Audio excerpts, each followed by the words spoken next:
Yo, yo, yo, yo, yo, yo, yo, yo, yo, yo, yo, yo, yo, yo, yo. Welcome back, people. It's another episode of Gooner TV live. You don't know we are back this time. We're gonna do a Reggae Boyz March window recap. We're going to do some player ratings for the second leg match we saw last night. Of course, you know, Jamaica defeating St. Vincent at Sabina Park 3-0. Goals courtesy of Warner Brown, an own goal, and also Ronaldo Cephas getting the goal with virtually the last kick of the game to make it 3-0, 4-1 and aggregate. Jamaica moving on to the Gold Cup group stage. The draw will take place April 10th. So you don't know, Gooner TV will bring all the details for you as we get it, right? We're also going to discuss winners and losers from the March window, people. The winners and losers. I have a list of people I thought I would consider winners from this window, whether it's a player, a coach, it could even be administration, anybody. Winners and losers from this window, people. We're going to just go through that, my assessment of that. And also, I think we should give some time to the coach and the coaching staff and their assessment. So coaching assessment, people. Look at what we saw tactically, what we saw in-game adjustment-wise, what we hear in communication to the press as well needs to be discussed as well, because you know, when you're a coach, you're not only responsible for what's happening on the pitch, pretty much you are the man or woman in charge of the messaging as well. So we want to just look at all those factors and see, you know, where the coach stands as he currently has it, 10 games into his tenure. Not a bad time to just make an assessment of the coach in all areas, whether it's selection, communication with the press, tactical in-game, in-game adjustments, substitutions, things of that nature. Just go through all the areas and see, where is he getting a passing mark? Where does he need improvement in our estimation, right? So let's just have that discussion, people. I want it to be an interactive show. So as you tune in, you don't know, first of all, like up the video, share the video. Subscribe to the channel if you're new. All those talking, I know you would have subscribed because we have it on the subscribers mode. So people, respect and thanks for keep on supporting Gooner TV. Last night we had a very, very lovely stream. We got to watch the game together, go through the emotions of the football match, people, the ups, the downs, the frustration, the happiness. Nothing quite like the fun experience when you're watching. Of course, on this channel, we pride ourselves on, going a bit deeper than just being a fan, but it's very difficult in the moment, not for those moments to happen. And we encourage that as well, because at the end of the day, we started out in this thing as a fan, and the more we learn football, the more we study football, we realize that we may want to get a deeper understanding of football. So we turn to analysis, looking at players, trying to scout players. So we somebody that just love football, always love football. Anybody that knows me personally will tell you I've always been this way when it comes down to football. So it's nothing new, people. I just decided, why not? I see a space here. I see a lot of channels that definitely have their own style and things of that nature. I thought that I could bring something different to the table. So that's why we're here, people. So you don't know when you come here, you're going to get the breakdown in full. So gangs talking in the building from early, say coach at Duppy, but Dixon, 4 minutes and 1 assist. Yeah, hearing a lot about that, a lot about Dixon needing more time. We're going to discuss all of that, people, when we get into the player ratings, coach assessment, as we work our way into the program, people. Gangster can say he's a coward coach. Oh boy. Well, what I wanted to do still before we actually no, I'm going to do the player ratings first.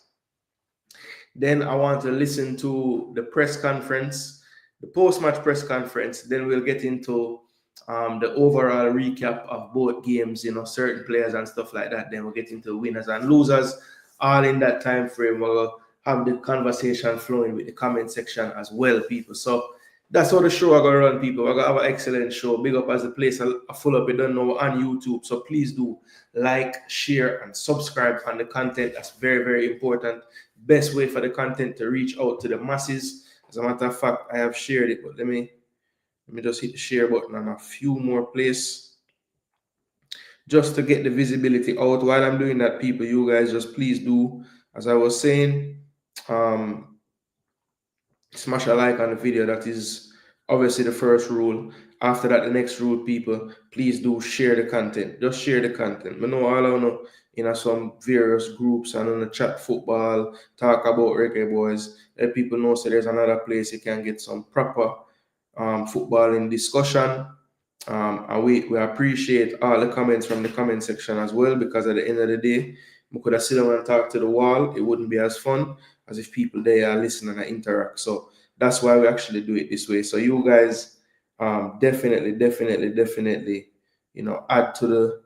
add to the show by dropping your comments in the comment section, and we can keep the conversation going that way, people. So as I said, but just send out this a few more plays. Some people that might not know that we're live, that's one of the things where we kind of have to work with in terms of how my life schedule stay.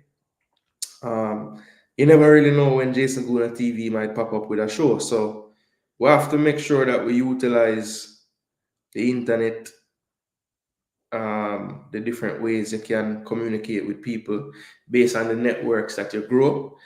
So we're gonna take full advantage of that, people. So bear with me. I will get right into the conversation of the player ratings as soon as I put down this phone.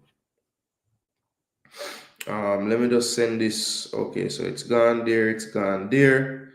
Now let me send it here. So that is it, people. After this, I'm done. After this, I am done.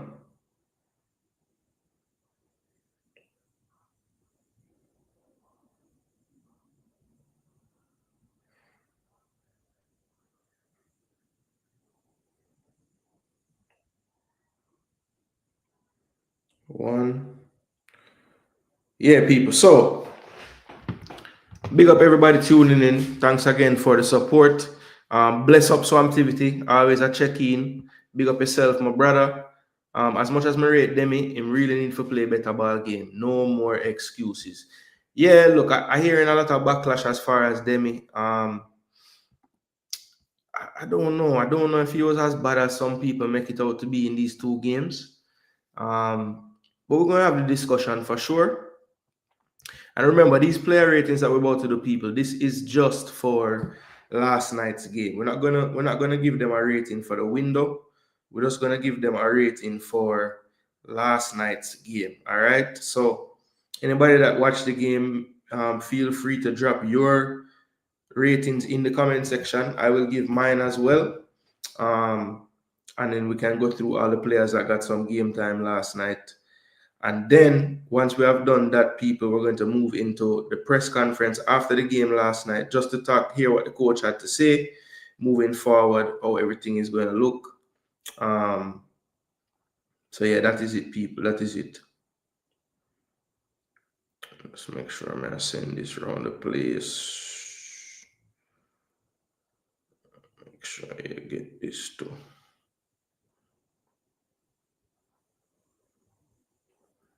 All right, we're good to go. We're good to go.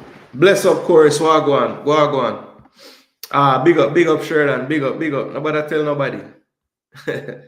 I hope we won't see Shamar, Low, Bailey, and Gray for the friendly. We want to see new faces. Yeah, we got some news today. I saw, and big up Dre anyway, I saw him put out a video. I heard that name floating around the Unity Cup, but I didn't know the participants. So thanks, Dre, for that information. So we heard from Dre.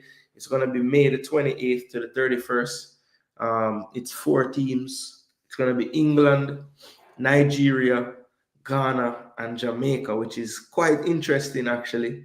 It sounds like, based on the dates, bless me. It sounds like, based on the dates, the teams will probably play 2 games. Maybe the winner of the first set of games will play each other, and the losers will play each other on the second match day. If I had to guess, that's probably how it's going to look as far as the games. But it's a quick turnaround, 28th to the 31st. So, play a match, get 2 days rest, and then play another one. It's just outside of the international window, so that does open up the option for players maybe who have applied for the switch but might not have the paperwork fully finished to still, or they would still be able to represent. So yeah, that's gonna be pretty interesting. That's gonna be pretty interesting. So, we heard him say that there's about 6 players that are currently doing it in the press conference that basically announced the squad for this window. And I think, for sure we should be able to see who those players are based on these friendlies. My main concern when I heard about the friendlies in May was the timing of it, and not even releasing of players from clubs. That wasn't really my main concern. My main concern was just, we heard in the past, last year when it was the World Cup qualifiers for those games that were played to start out the campaign. We heard that, players kind of needed a rest after the season and things of that nature. So, and that was in the early part of June. This would be even closer to when the season would have ended. So I'm just, that's the one thing I would think about. What kind of players will we be getting if they're going to be readily available to play games on those dates, when typically they would need just a little bit of time rest after the season. But look, I don't want to be pessimistic about the situation. As we get closer to it, we'll get more details, I'm sure. But look, it's a good look in terms of, I was worried about what kind of competition they'd be able to get on those dates. But I think most countries realize the crunch in the international football in terms of, World Cup qualifiers coming right up after the season ends. If you're in the CONCACAF region, of course, you have the Gold Cup as well as the World Cup qualifiers. So, I think coaches and teams would be trying to get as much time with their teams as possible, and I think that window in the summer might be where you see some of those friendlies taking place, like this end of May friendly. So, look, it's a good look. It guarantees us 2 games, and I think with the rules being a little more relaxed as far as paperwork for these games, due to it not being inside an international window, it could be an opportunity to at least, get a glimpse of some of the players that are, if not by that time finished with paperwork, definitely working on it, right? So let's see how that works out, and I can't wait to see how that really pans out, actually. Chorus, blessings. We bless you up already. Bobby, man of the match. Long time don't see that in him. Yeah, I thought Bobby was excellent, to be honest. Bobby was excellent. What I'm serious about? I don't know. Yeah, Bobby was really good in that role. And it just makes you wonder, why we even tinkered with Hayden out to the 6 for the first game. Should I just put, and it goes back to why I want to talk about communication to the press by the coach, because he sometimes contradicts himself in what he says and then what he does in terms of his decisions and personnel. And I'm going to explain myself later about that specific thing. Coach McLaren was brave in his approach. I must commend him for that. That's what Corey said. Boy, it's crazy because Gang Starkin came in and he said that he's a coward coach. So, it's funny how football is, when we can all watch the same thing and have totally different opinions on what's going on. So it's crazy. That's the one thing about football why I think these spaces will always exist, because people never tend to see the game the same. And that's why when squads are picked, there will always be a debate on which players, because people are going to think some players are better than some, and that's just the way of football and sports in general. So, yeah, we love to argue. That's the friendly we need, guys, says Gang Starkin. I agree. I like the teams. Hopefully, I don't know how they're going to set it up, but hopefully we get to play England in one of them. That would be nice. Bless up, Conrad. What go on? It took a brave man to bench Bowser and Nana. Okay, so the bravery you're talking about is the personnel decisions. Okay. Because I think the reason why, and Gang Starkin can correct me, but I think the reason he's probably saying he's coward is like waiting so long to make his subs. But I could be wrong. Gang Starkin, let me know. Alex said, Jason, the coach make a tactical move after the goal when he switched Bailey to make the cross that Bobby should have scored, because he had time to even control the ball. Yeah, that cross from the left to the far post. Bobby could have all Bobby have to do is either head that far post instead of near post, or just head it across to Cephas. Cephas in front of the goal, just stand up by himself. Just buck that back across the goal. Either way, head it far post. Because if you miss the far post, Cephas tap it in. If you go in at the far post, a goal. So him just can't put it this. But yeah, Alex and you know, funny enough, you know, before the game, big up to actually, I went a couple of places. I called into Francis show on Next Up Sports Talk. Big up yourself, Francis. And I was talking about I wanted to see the coach, no matter who him start on the wings, I wanted to see him at least switch Bailey and the other winger at least once in the game. Just to give the fullback a different look, just to give the player a different feel, just to see if you get anything different out of it. And I was very pleased that he did that to end the first half where he had Bailey switched over. Now he switched him back in the second half, which was fine. But I just love the fact that he did it. Because I think sometimes in a game, just changing that one thing can maybe spark something in the player, you know. And I think it was a good move by him to at least try it and do it. He didn't really go back to it in the second half, but yeah, he definitely played that crossing from the left side. That's true. Okay, yes, it was the subs. Yeah, that's the figure, gang talking. That's the figure. Yo, Owen. Man, say my name Jason again. Jackson now. All right. Where's a free Ravel? Yo, don't Rob Smith soon forward and cuss, you know. Every time we talk about Ravel, they say, all right, I'm gone here, man. Me forward when the conversation get back on a level. A tactical move with Bailey. Yeah. By doing so, we got more crosses in. Yeah, I mean, look, I think I don't want to give credit to the wrong person, but I think I heard MG in the press conference saying, you know, the fact that Shamar getting a lot of beating, but a part of the matter is a fact of the matter, or a part of the issue is when Gray and Bailey get the ball wide, they never really go to the byline and try to cross. They typically cut back onto their stronger foot. And I think he may have mentioned, you know, switching it. And then I think in this press conference I'm going to play today, somebody else talked about it again. So, look, it's not rocket science a lot of time with this coaching stuff, you know. I mean, it's only so much you can do to innovate the game. So, you know, just something as simple as putting the left-footed player on the left for a spell just to get some more action on the wing in terms of crossing, you know, that's one of the most simple things you can do. And he actually did it. So sometimes, you know, we want these tactical innovators and we want these new school philosophies and everything. Sometimes you just do something really simple and you can get some results. Owen says still need to bolster the midfield and bring in more players. That's for sure. That's for sure. We can always do with more players. But in the winners and losers segment, we're gonna see which players for sure we want to not see anymore. All right. But the first thing I want to do, people, I want you guys to get involved. I see 40 of you in the building. The first thing we're going to do, people, we do have a poll going. So let me see how that's looking. All right. People say long time. 11% of you say no more bad mind. So I put that one in there today, you know, because we want to draw them out. We want to draw them out. We're going to draw them out. 11% of no bad mind. But it's all right, man. And we can forward. I would probably just say that to be a troll. I probably like the video. So yeah, I don't like the video.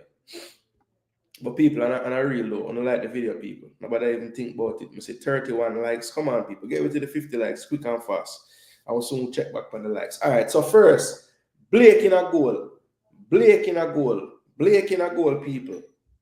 What I have to say about Andre Blake last night. Kept a clean sheet. Obviously, that's the first thing you want to do as a keeper. You know, he was pretty good at passing the ball as well. Good high percentage. Didn't go as long as many times as in the first matchup either.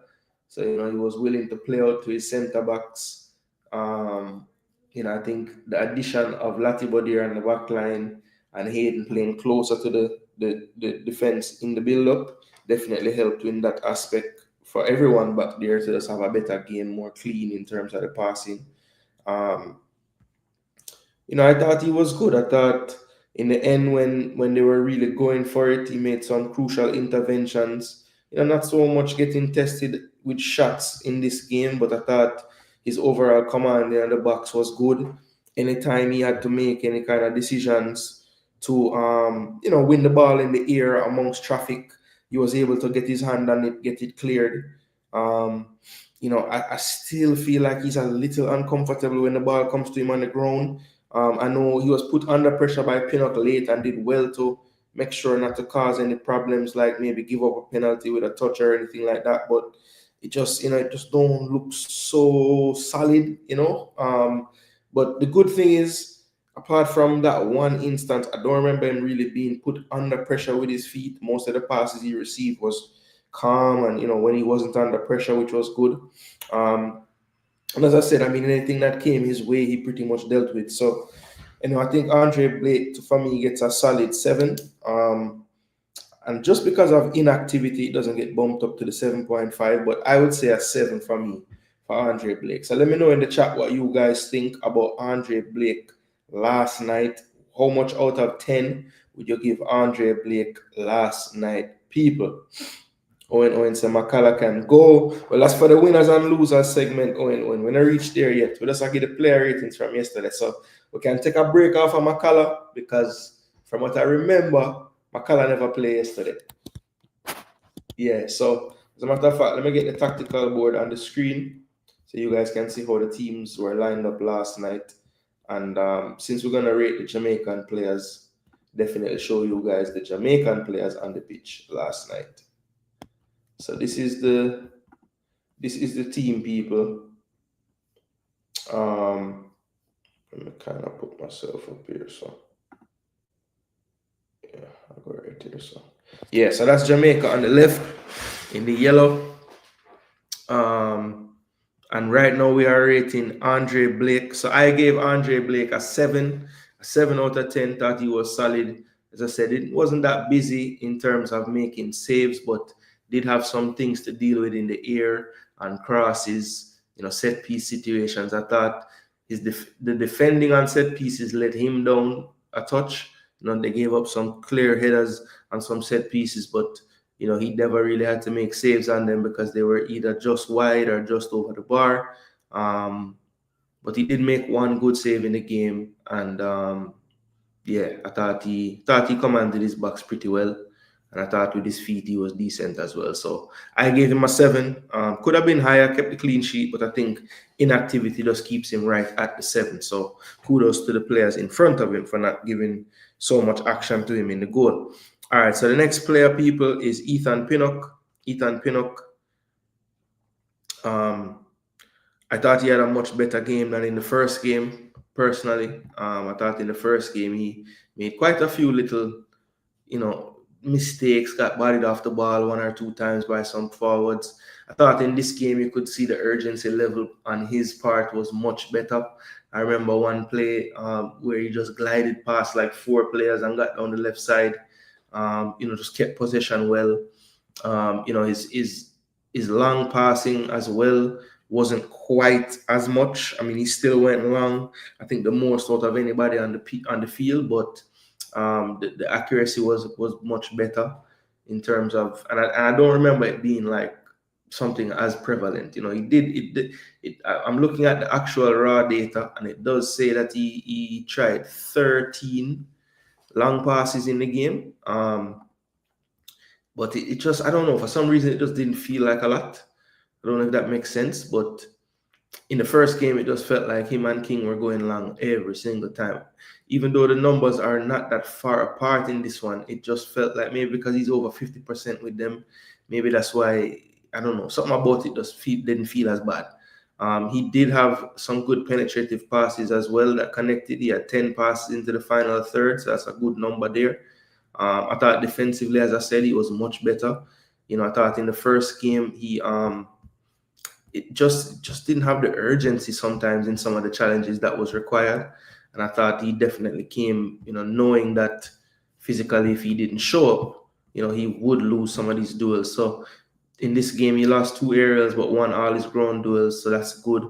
And overall, I think in a clean sheet, the defenders typically are going to get pretty good marks. So I think Blake and Pinnock, I'd have them right around the same. As I said, it could have been about a 7.5 for Pinnock, but I'm going to keep him at the 7 just because I feel like the one time when Blake was kind of put under pressure, the pass that he played back was a bit untidy, and he tends to have one moment, where it's just like he does that one thing. This one didn't cost us, but we saw he did lose a challenge on the right side in the first leg that caused a chance to happen. So Pinnock, though, I thought was much better in this game, stronger physically, won most of his challenges, if not all of them. But I would say he gets a 7 as well as Blake. So Blake and Pinnock solid, both give them 7s. All right. King and Brown can stay in the pool. Bless up Dan Wagwan. I can get to hear your question, or your statement, I don't know when you're going to ask the question, Dan. Big up yourself. Yeah, man, make them know, Conrad, for like and share. And that I said to no disrespect to the baller still. Yeah, it's tough, We have to have the hard conversations, You can't, it's a part of breaking down the football. Everybody can't have done well. Somebody never did so well, So my hope is that the baller them not take it personal, because we not attack you personally, is it? Of course, and the man is around 29 to 30, I'm hearing. Yeah. If you're talking McCullough, I think he's 32, I believe. I like what Phillips is doing to make the squad, so I would keep him there. Yeah, Phillips been kind of surprisingly in and out of my team, but I think he's been struggling with some injuries and stuff, so I think that's why that's been going on. But yeah, whenever I've seen him play for Mobay, he played good, typically. And I thought he did well in the Trinidad games. He was one of the few players I thought did well in those when he had his cameo. Tycoon, up full now, bro. Yeah, man. Tycoon, go and blaze the fire, bro. J. Ross, another fire blazer. Big up yourself. Always keep it 1,000 when they talk about it. Every vlogger is taking credit for the lineup. You might as well jump on the bandwagon. No, well, Peter Mystic is not a bandwagon for me, because when I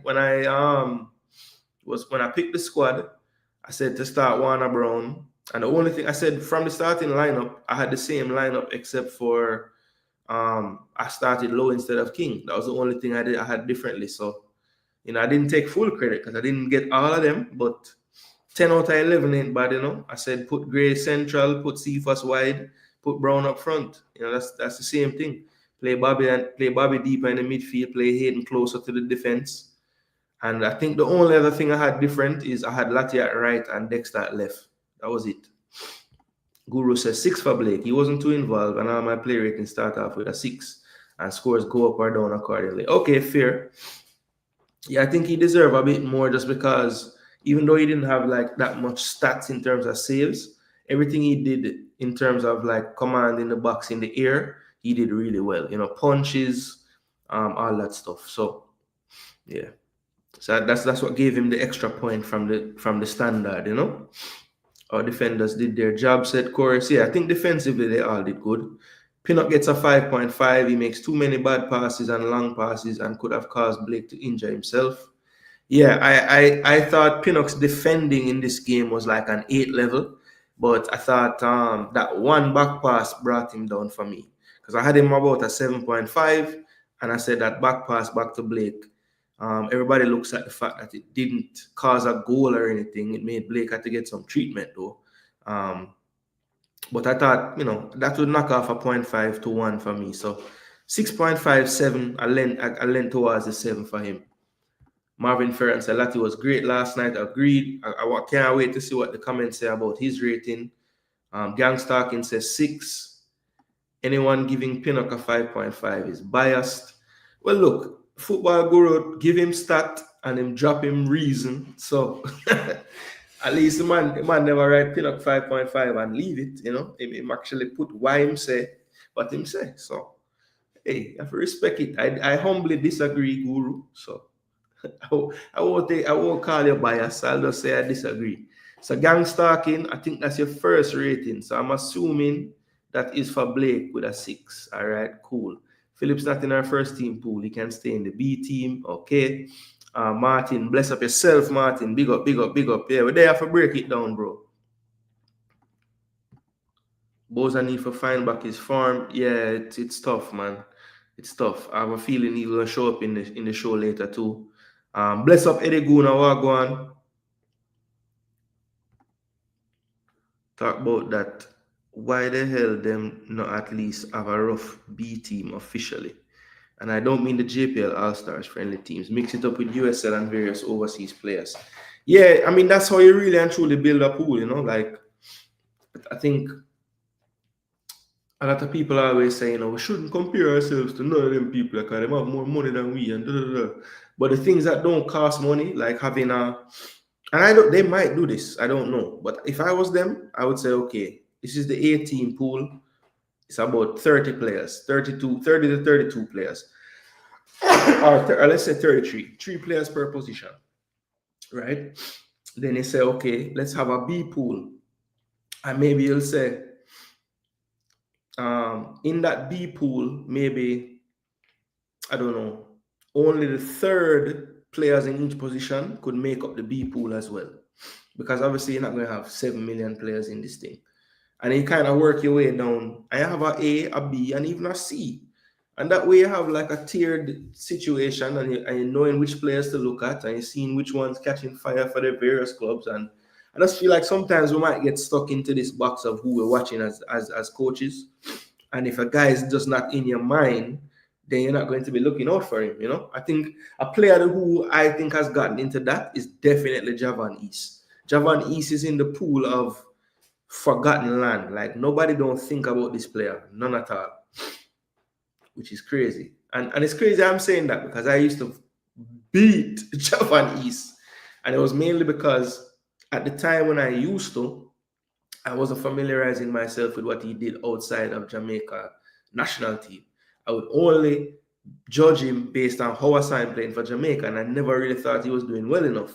So I used to beat his selection all the time, like, how this man making a team, how this man making a team. And then, you know, it wasn't until I started to really like follow the players that I see playing or the pool and started to really I honestly, why I started to watch all these players and stuff and really pay more attention is I was trying to figure out why we can't get better.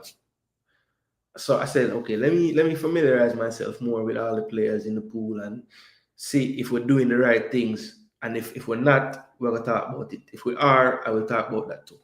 You know, so that's really why I started, you know, because I'm saying we should be doing better.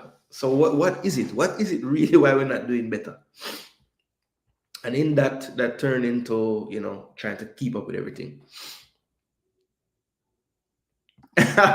We say, me a part of the problem. Boy, I don't know, brother. I just didn't want the experience back there, that's all. And I think Low been playing better. Like from what I used to beat him about in the past, he's gotten better at those things, like not just going along every single time. No, I'm still doing more than I would like. But I think all of them do it more than I would like, to be honest. Clean sheet can't get less than 6 or 7 question mark. Oh, no question mark. Yeah, I agree. I mean, if a guy play defense in a team and him don't really make no glaring mistake or cause a shot pan goal or give up a penalty or any, I mean, he's gonna get at least a 6.5 or 4 or something, at least. Bless up Father Bling, Wagwan. Blake had controlled the ball better. Oh, and the back pass, but the back pass was a little wild, man. It make him have to run one side and have to stretch for control it and that kind of something. You're very mature, Jason, compared to the average novice like Owen. Love Owen, man. All right, guys, come on. Be grown-ups, guys.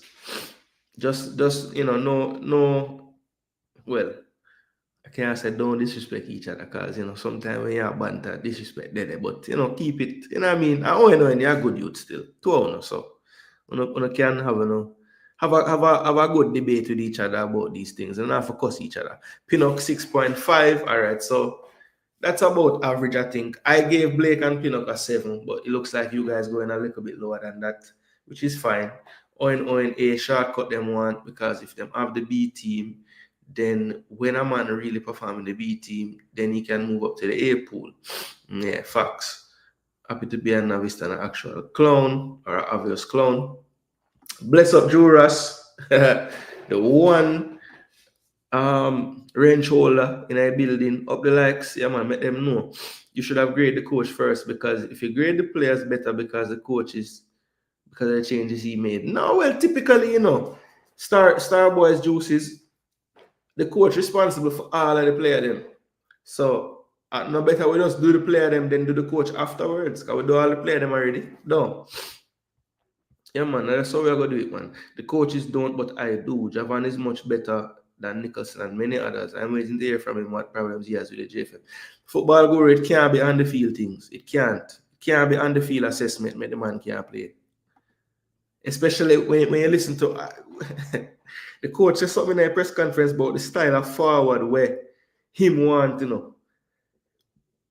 and a lot of way I describe how Javan is actually play the position, That's what make it crazy. And that's why I say when I'm doing the assessment, I'm going to talk about the coach's communication to the press, and then what he does in terms of personnel decisions that directly go against what the man talk.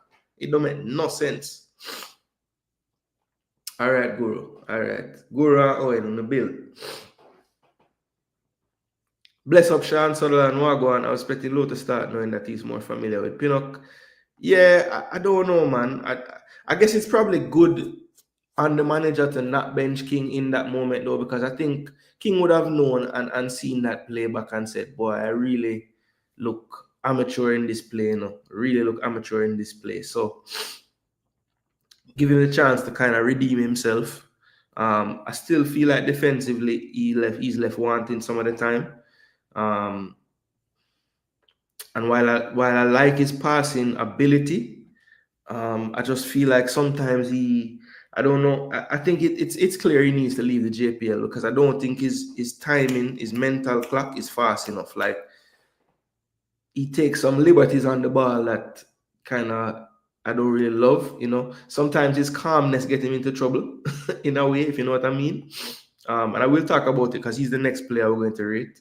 Pinnock gets a 7. Rupert gets a 7. All right, so 7s, 6.5s, pretty much the average standard there. So Blake 7, Pinnock 7 for me. Chat, I think the chat gave Blake a little lower than me. Most people were saying 6.5 or so. So yeah, let me have a chat. I'm gonna have a chat rating average wise. So Blake, I'll say, got a 6.5 from the chat. I think Pinnock is pretty much a 7 as well. He did get a 5.5 from Guru. Maybe Guru need him own. I need to make Football Guru his own column, because I feel like he's gonna be different from a lot of the people, Because Guru and let me tell you who else grade hard. Wun. You see, if Wun forward, a BA4 and 4.5. Bless up next up. What go on? Yeah, man. Let's see what they do come summer. Corey said, I will grade the coach a 7.5 for his starting 11. Okay. We're going to get to the coach rating as well, but they're just giving him a rating for the 11. All right, cool. Aiden and Bobby put in some real work last night. Midfield, not bad, better standard. Yeah, I agree, Tycoon. It looked more like a midfield unit. The man them actually understand, okay, when me there so at this my partner go there, it was a lot clearer in terms of the movement off the ball, the patterns of play. It still could have been faster for my liking, but at least even when it was a little slow, I could see the patterns developing. I could see, okay, that's where the ball would have gone next, and that's where the ball could have go. If that option the off, say next option there, that was more, you could see it more. It was more prevalent in the game last night. So yeah, I like that. Bless up BM, Wagwan. Guru say, I hear Javan like Fleming's disrespected some high-ranking JFF people. I want his side of the story. I already know Fleming's situation. He should apologize to the Federation for his outburst. But it looked like Football Guru, the Federation seemed like they have strength for some and not for others, because I don't remember, or is it a case where the coach would have to just stand up? Because remember, I don't remember Blake coming out with no massive sorry or nothing when he had his thing with the old Gensec. It was basically Hallgrimson saying, listen, he's my captain. I don't give a damn. And what were they going to tell Hallgrimson? No. So maybe it's on the coach to just say, listen, I want these players. I don't know what happened in the past, but I don't care. You know, it's to me, if that happens, Guru, then I don't think the JFF can say anything. They're not going to do that. Okay, cool. The coach is a coward. Damari and Bailey have been poor. Why are they playing 90 minutes every game? He's clearly afraid of certain players. Wow. I think the new assistant coach might have some influence in that. Yes, I agree. He's gonna play a role in my coach assessment. That new assistant coach for sure. Yep, he need to leave JPL fast. Everyone see him in Inter Miami. No excuse. Yeah. He needs to leave. What outburst did Flemo have? Says BM. Well, that's a question for Guru. I'm not touching that one. I think the coach buck up on the right midfield. Yeah, look, I a part of the reason why, and it's funny Peter Mystic said that everybody taking credit for this, but I did say, I think I said it on Francis' show or JD show, because I was on both of them before I went live yesterday. And I said basically that I think the coach is gonna play the same front six that we saw, or like more attacking six, like the two midfielders playing, or the three midfielders and the three attackers are going to be the same that ended the last game. Because I mean, yes, we were going for a goal and obviously we're going to be more attacking, but it just looked like the combinations were better with those people on the pitch. When Dimi came central, Hayden could link up with them too. In midfield, the passes were flowing there. Brown's movement was causing problems. Cephas was getting the isolations. And, Bailey out of them was probably the only one that didn't really have that much influence after that. I mean, yes, he scored the penalty. But yeah, I just figured that that's what they would start with. So, I think he saw that in that last game and figured, okay, that looked pretty good. Let's try that again. Bailey disrespect Bailey and the Federation. Tell them to reprimand him. They will not. Oh yeah, Bailey disrespect Jamaica and the Federation. Tell them to reprimand him. They will not. Yeah. It's why I have lost some respect for Meron. Haldrimson and McLaren don't know that Flemings is better than every JPL player who has been called. Yeah. But remember, Meron was Meron around them time though? I think he's been around, right? Because he was there with Tapa as well. So yeah, Meron would have been around for all of that. What do you think of Brown? Richard Green, we're going to get to Brown. Let me go through. So Richard King is the next player that we're going to rate, people. Time is really running. Thanks for you guys tuning in. Please do smash up the like button. Let's do a likes check, people. See where we're at. All right, so we're at with 50. So people, the next goal is 100 likes, people. We can get there on this video. So smash up that like button. And you guys start telling me what your thoughts are on Richard King. And we're just doing the second game, people. Not every single game in the window. We will go through and talk about the whole window. But this is just for the second game, people. Just for the second game. So Richard King, what are your thoughts overall on Richard King in this second leg?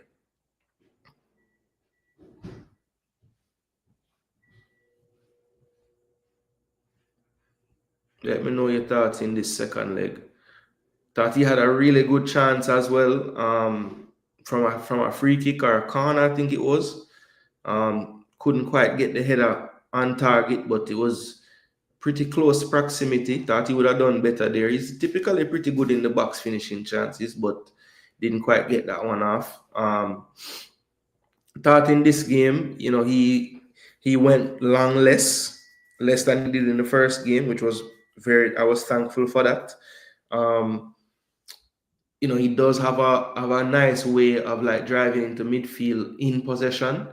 I think most times when he does that, it's something good happens. Sometimes he's a little reluctant to do it. I guess, he don't want to make the mistake of losing the ball. But again, the one thing that I will say, sometimes, because I think in the JPL, there's a lot of stretches of matches where it's gone to a walking pace. I think he sometimes gets stuck into that where, he wants to just put his foot on the ball, just take his time, not really, just not enough urgency in the possession. And the thing is, he has the passes in his foot. Sometimes he just takes a little long to play them. Maybe that opening is gone because he took that extra touch. And it's just that time in that mental clock. Again, Richard King will improve if he leaves the league and secures somewhere else to play. I think he has reached his like ceiling of where he can go in terms of developing in the JPL and in Jamaica playing. So I just hope that in the summer he can get a move. I know in the perfect world people want him to go. I don't know where you want him to go, but look, he can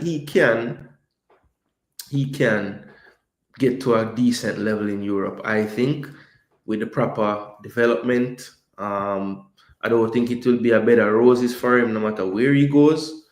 But if he stays humble, keeps working, there is some quality and there is something there. I just feel like he does need some more work. Very rough around the edges. Another thing that I don't love about Richard King's game, most of his deficiencies are defensive ones, and he is a centre back. So I think sometimes his positioning when he's getting ready to make challenges is not the best. He's a strong player, but I feel like sometimes he can't use that strength without fouling. So he holds players a lot. You want to play rough as a centre back, but I don't think that he's really figured out how to make challenges like that where he has to use physicality without fouling. So that's something that I think maybe he could learn over time, playing amongst other players and stuff. But look, Richard King, I gave Pinnock and Blake a 7. I think he was maybe a little bit less than them in terms of his performance last night. So I'll say King gets a 6.5. Was a part of a clean sheet defense. So that counts for something for me. And, still think there were aspects of him in possession that I liked. Not everything about it. Sometimes the timing just took too long for plays to develop. But, when he was decisive with the ball, drive forward, typically he made good decisions once he passed that first defender with his dribble drive. So, aspects of his possession I liked. Again, defensively, I think he needs to improve. Also, just his overall organization. When he's in transition moments, speaking more with his right back, speaking more with his centre back partner. Just overall, being more willing to win challenges as well. He has this thing where he kind of wants to just read the game the entire time, and sometimes as a defender you have to make that decisive action to really go and challenge. And I think he's a bit reluctant. He reminds me, and it's crazy, I shouldn't even say Saliba's name when I'm talking about King because people go and maybe twist it and take it the next way. But Saliba has a style where Gabriel, he wants to do all the work and challenge everything. And I think that's the only thing about that I don't love. Sometimes him don't take responsibility for his area like he should. And I see similarities in King where, if he could, he would just stay at that second gear the entire time. But sometimes you have to get out of that second gear and go. So, yeah, Richard King, though, look, 6.5. I could see if somebody gave him a 6. I could see if even somebody gave him a 7. But I'm gonna say, me personally, I'm gonna put him right at the 6.5. So let me know in the comment section what you guys think about his performance yesterday. Martin gives him a 6. All right, respect Martin. Not Demi at 10. Too lazy against a more competitive midfield. We get run over, says Rob Smith. Remember when Hodgson suspended Bailey? All right, I'm still talk about that. King for me got a 6.5. Still making too many long hopeful balls, but was comfortable throughout the game. Yeah, I think his only discomfort came when players got on the ball and tried to take him on. Still wasn't strong enough for me just defensively. But on the ball, I thought he was decent. Better than the first game for sure. Thought King was good. Gangstarkin says King gets a 7. So we have a 6.5, a 6, and a 7. Eddie Gooner saying get a 8.3 because he gave me an interview. Jason, do you think King can play at a League One or championship level? I think BM, he can play League One, I think. I think championship is going to be based on what team he goes to. Because for me, Richard King's development is going to be, because he plays centre back, he needs to go somewhere where he's playing. He just needs to play. So if he need to swallow him pride and the Cavalier people need to swallow their pride and send him to a League One club so he'll play, just do that, man. I mean, he won't stay in League One forever if he does what he can, you know. So just bet on yourself. Take up an offer in a lower league. Those are tough leagues to play centre back in.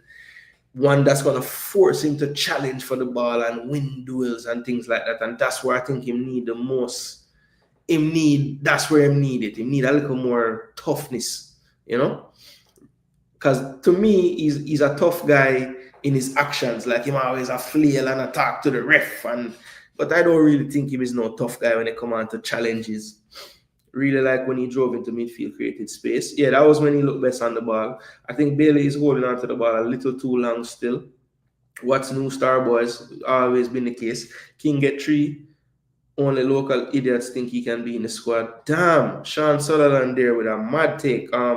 Look, I don't think King was so bad, man, to be honest. I was surprised he played. And if it was my decision, I probably would have played low. And it's crazy because Lowe has given me so many headache over the years in how he plays.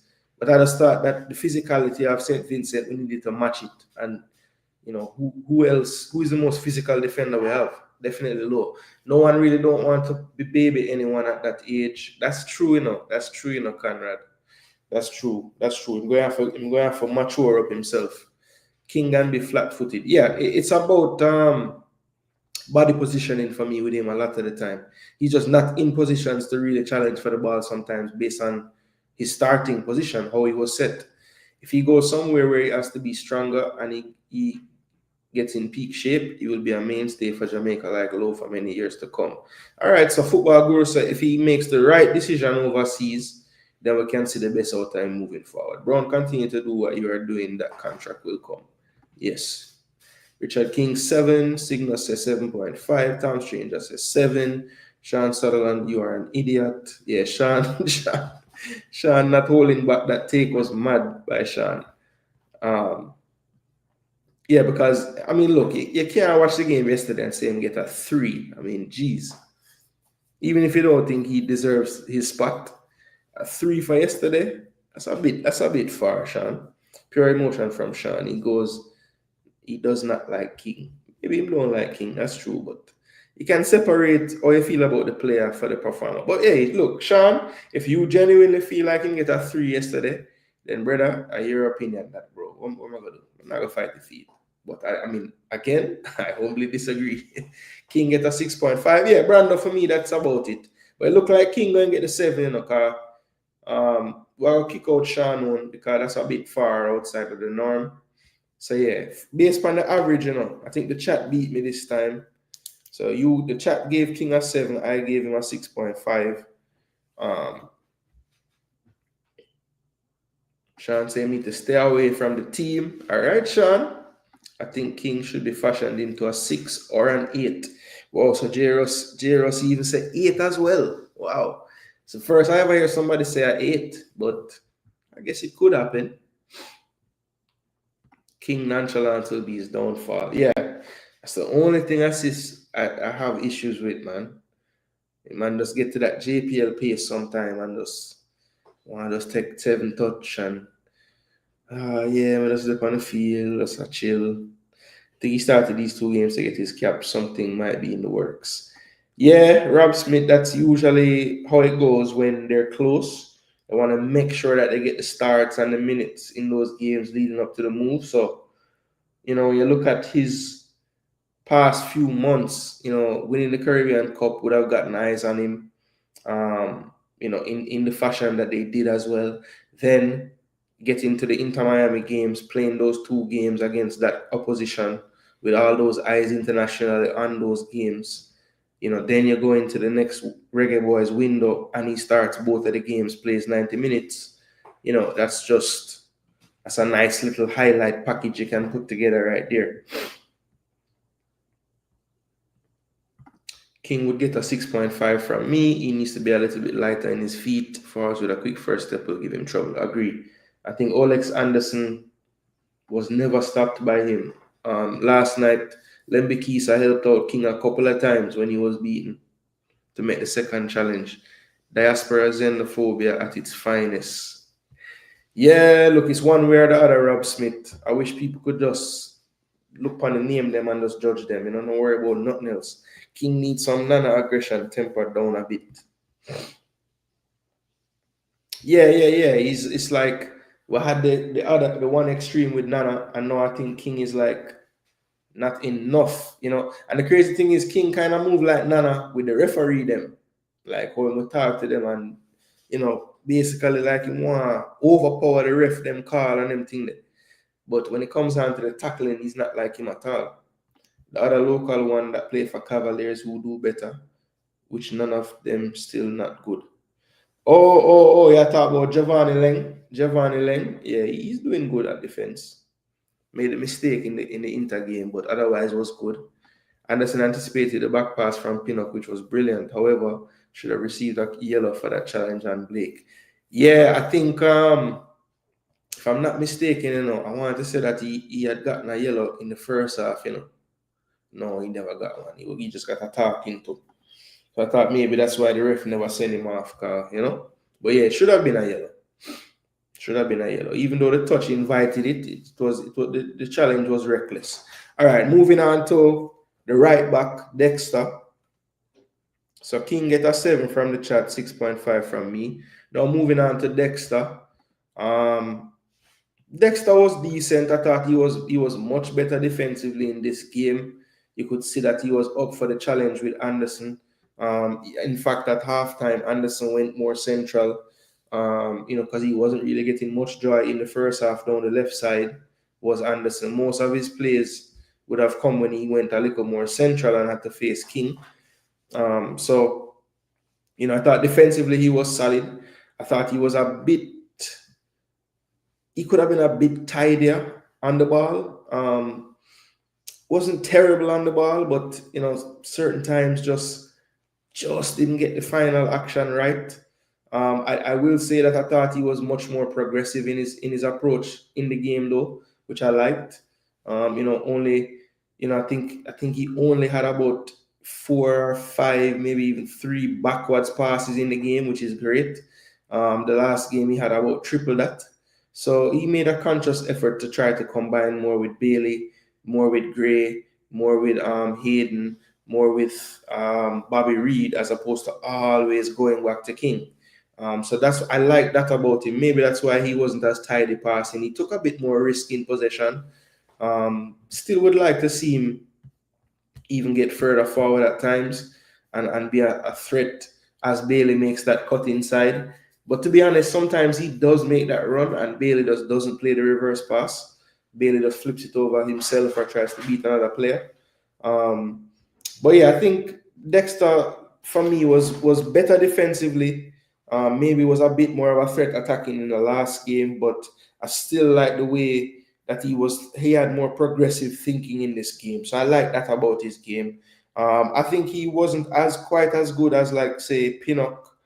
But I think he was probably on par, if not a little better than King for me, because I think a lot of times he did cover for King on that right-hand side when he was having issues with Anderson. Really didn't leave King on an island as much as may have happened in the first game, probably due to a heightened sense of you know, just knowing the danger of Anderson on that side. So I'll say Dexter gets a 6.7.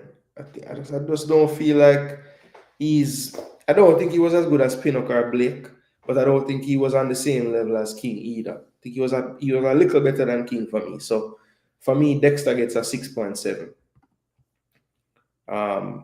So yeah, we are bringing out the sofa score level ratings, people. All 0.7. Yeah.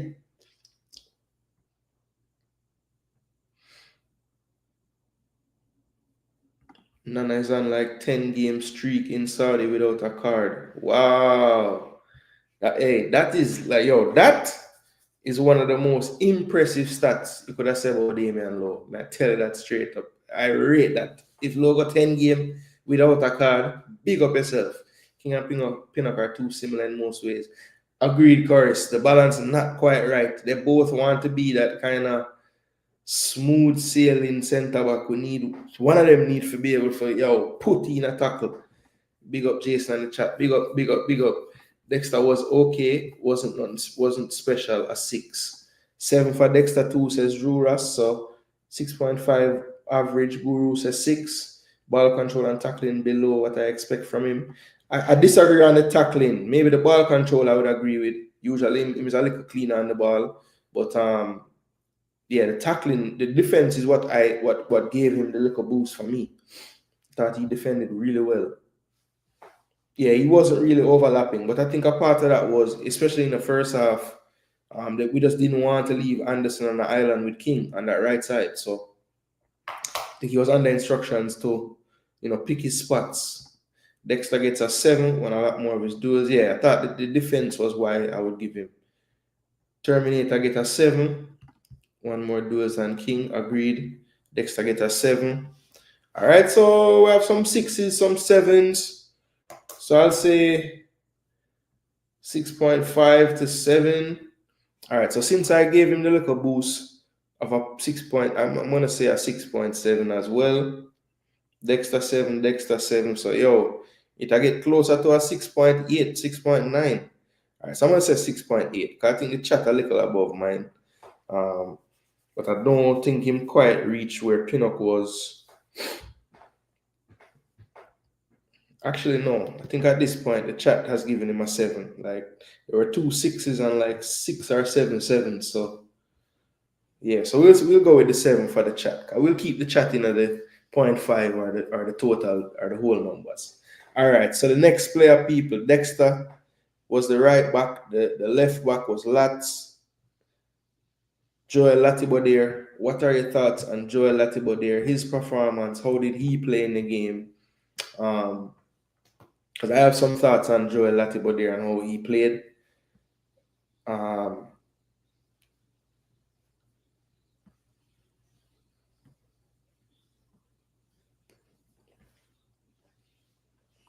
So yeah, Joel Latibodiere playing left back. Haven't seen him play on the back line since I think the Nations League finals when we faced USA and then played Panama in the 3rd place match, where I thought he was one of the better players in that tournament as well. On the back line, playing left back, basically you could see the tactic was to pretty much build out in a back 3. Latibodiere typically would be the one to stay back, forming that back 3, Pinnock central, King a little bit to the right, and Latibodiere a little to the left. What also would happen at times is if Hayden dropped back to make the 3rd player on the back line, Latibodiere would step up and invert into Hayden's position. So with Latibodiere playing on that left side, it just gave us a bit more versatility in how we played out of the pressure. I think at times, early on, St. Vincent wanted to apply some more pressure up the field to maybe force some turnovers. And I think once they saw that Jamaica had included Latibodiere on that back line and it just added another ball handling outlet on the pitch, I think he's even more comfortable than Amari Bell playing out of pressure. For sure. And he also understands space a bit more because I saw Amari wanting to invert in the last game, but it never quite came off the way it was supposed to. I think he was doing it at times when maybe it wasn't meant to be done. And I thought Latibodiere had a much clearer understanding of when to invert and go central, when to keep the width in terms of providing the best way to beat the pressure and the trap. So Latibodiere is just such an intelligent player for me. I think if we continue to play him anywhere, and I mean anywhere on the back line, we will get these type of performances out of him. And I actually might like it the most from what I've seen of Latibodiere in this team. If we're not going to go to a back 3 or back 5, play him as a left back or right back and literally use him to invert, because what I like about it is the only time he really goes infield to invert is when that's where the space is. And the big issue with Latibodiere when he plays for us is turning on the half space under pressure. So if he's only going into that space and occupying that space from the standpoint of when it's wide open and he won't be under pressure, I can live with him collecting the ball wide under pressure. He seems to collect it and just function much better than when he's turning or trying to turn with his back to a defender. So long may this continue. Good work. You know, he was listed as a defender, used as a defender. That's something we can assess the coach and say, good job. So for me, Latibo there was probably right up there as one of the best performing players in the back line for me. I think he was a little better than Dexter, a little better than King, and I would say he was about on par, if not better than Pinnock as well. So I'm going to say Lats gets a 7 as well for his performance. I thought he did really well, folks, and I liked how he looked in that role and just his versatility, keeping the weight at times, going inverted at times, just seemed to be making all the right decisions at the right times in terms of spatial awareness, something that you always hear me talking about on this channel. All right, so a lot of 7s for Dexter coming in. Yeah, I think I'm actually going to give Lati a little bit more, you know. I'm going to say a 7.2. I think him deserve a little more than the best players around there. So 7.2 for me. Lati, 7.4. All right. Joel is playing his usual game, 7. Lati there was solid, 7. Looked better than Bell. Yeah, he looked more comfortable than Bell. You have to be honest. Wasn't here for Pinnock, but he was better than the first game. But still think he has the ability to break lines and not doing it. All right. Bell was just coming off injury. That's true. That's true. Not 100. Has been having some better performances since he's been back though, to be honest. Thought earlier in the season he was really, really struggling. That he did a good job. Bless up, namesake. What go on? Joel could be a captain candidate for the team as well. Agreed. Puts in the work. Should never have come. Okay, so you're thinking it was just too soon and that's why the knee acted up again. I think I remember the play that it happened in. It was just kind of laboring, trying to get back on one of the transitions, and after that play, he was feeling his knee. I was surprised he made it through the rest of the game, to be honest. Lati was very good for me, better than Bell. So 8 for Lati from Rob. All right, Joel gets a 6.5. Reason being, it's not his favorite foot in terms of his left, so he didn't give much forward passes. He won a few duels, but not much forward runs. Yeah, look, I thought it was more of a tactical thing why we didn't see him run forward. It was clear that he was really the of the two, he was the one that was meant to sit and just be that extra cover for the transition plays that could have possibly come.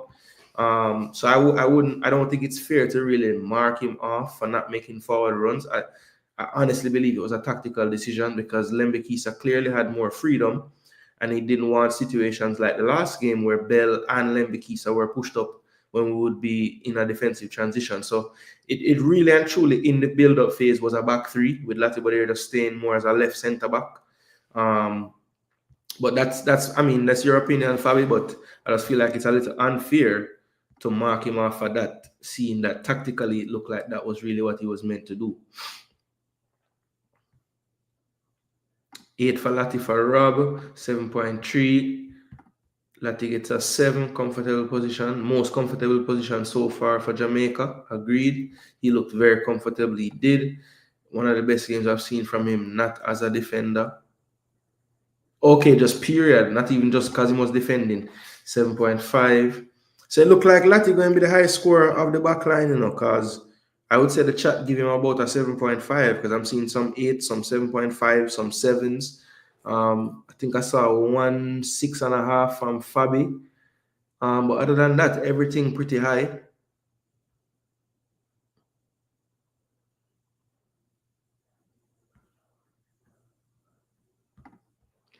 I don't want to see Damian Lowe in the midfield. It's going to cost us against better opposition, says Jamrock.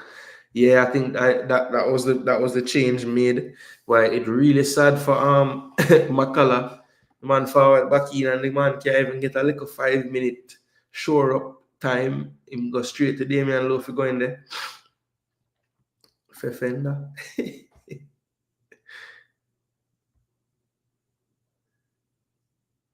What you say? Brian find him Trent-like player for Jamaica. You see it, boy Brian.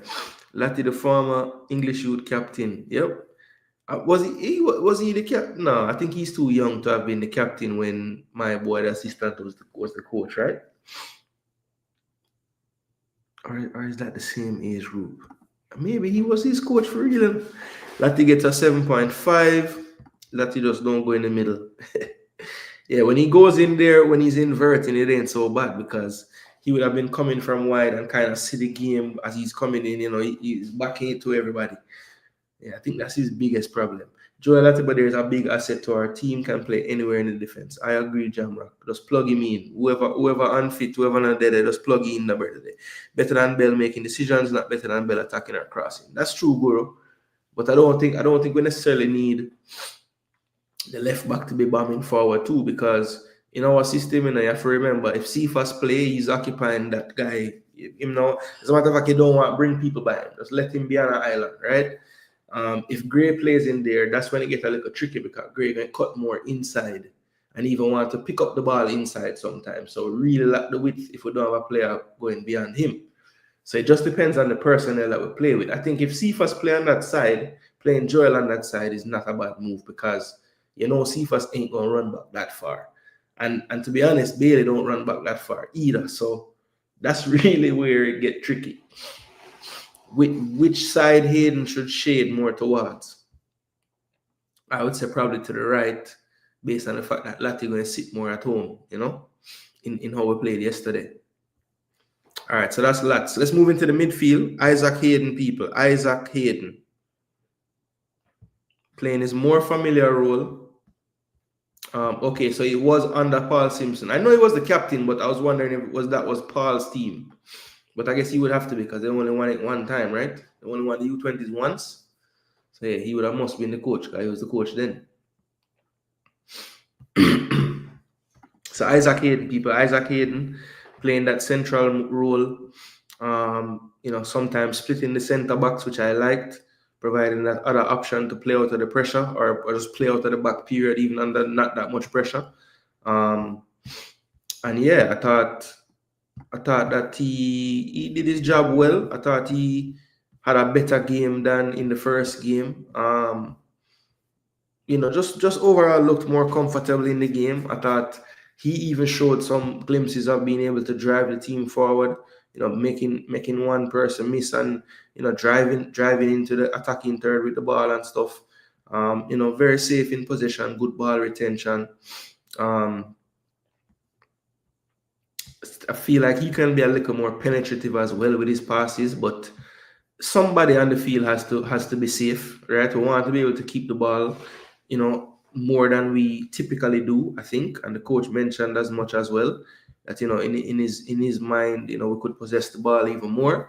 But he was happy with the possession in the game. It was a little down from the first game, but I think a part of that was due to us trying to be more penetrative and taking a bit more risk in possession with the passes. So, of course, the accuracy would have went down a bit doing so. But I thought Hayden was good in most aspects of his game. Good ball recoveries, good tackling. Got involved in the duels and won a majority of them. Didn't really play the long passes much. Sometimes they were on and he went for the simple option, which is okay. Like I said, we have a lot of other players that try the home run pass, so it's okay to have a player that is just comfortable moving it along. And he did have a bit more urgency when he moved it along as well. So, when players received the ball, they had a bit more time because the person before them wasn't on the ball as long. So that was something that we asked for before the game, a little more urgency, a little more, just urgency, period. Just, less touches on the ball, quicker, simpler touches at times, and then express yourself when you want to express yourself. But I think Hayden did well. I wouldn't say he was as good as some of the defenders, so I would say probably Isaac Hayden, I would give him about a 6.7 for this game. I thought he did well. Could have been better, but I liked a lot of the things that he did. It just wasn't a spectacular game, right? So, once you get into the 7 area, not spectacular, but it was better than just average. I would say it was a good game. So I'd say I gave Dexter a 6.7. I think he probably should get a little more than Dexter. So I'll say a 6.8. So a 6.8 for Isaac Hayden for me. Getting very technical, but you don't know. Because I actually thought Reed was a little better than Hayden in the game, personally.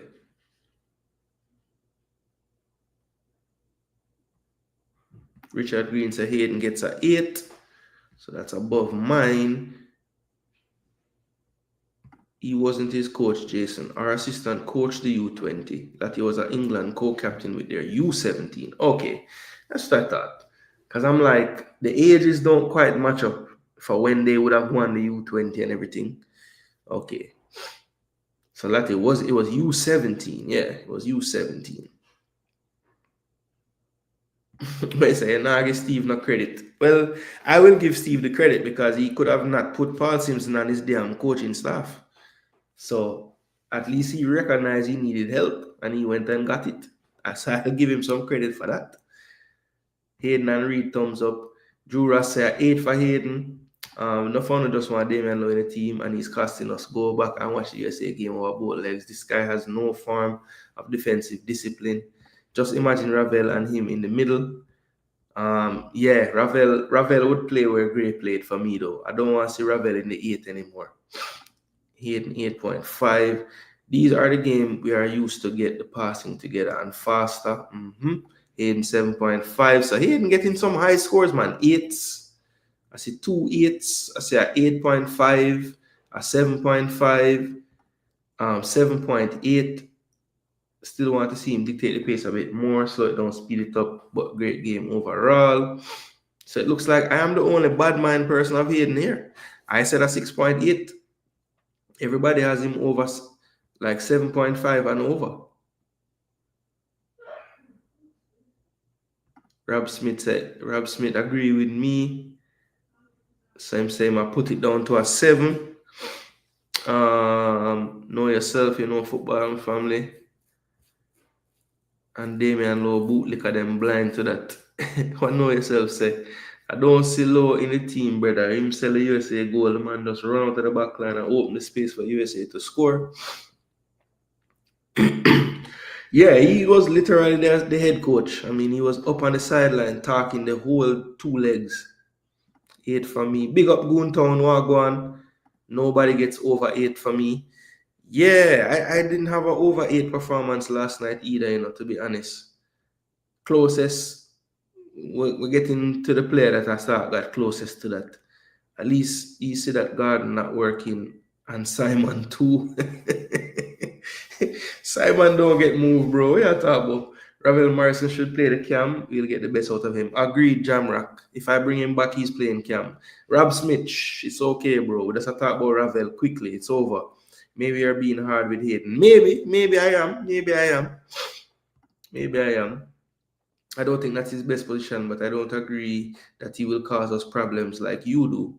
He just won't give you much offensively. Okay, so Cygnus, I defend Dilo. All right, so listen, you guys smash me out the water with the votes, you know, car. This man I forget at least. I think he might forget a whole 1 more than me. Give. So 7.8. I gave a 6.8. I said the chat average out to a 7.8 for Hayden. All right. I give the chat I give the chat the power for the some 0.5 and 0.7 and 0.9 and all them something there. Why not? Guru, bring down the average. Hayden got a 6 from me. Former EPL baller should be looking like Busquets against St. Vincent. Hayden isn't convincing. All right, Guru. At least you see that Garden. Okay. How I missed that comment before?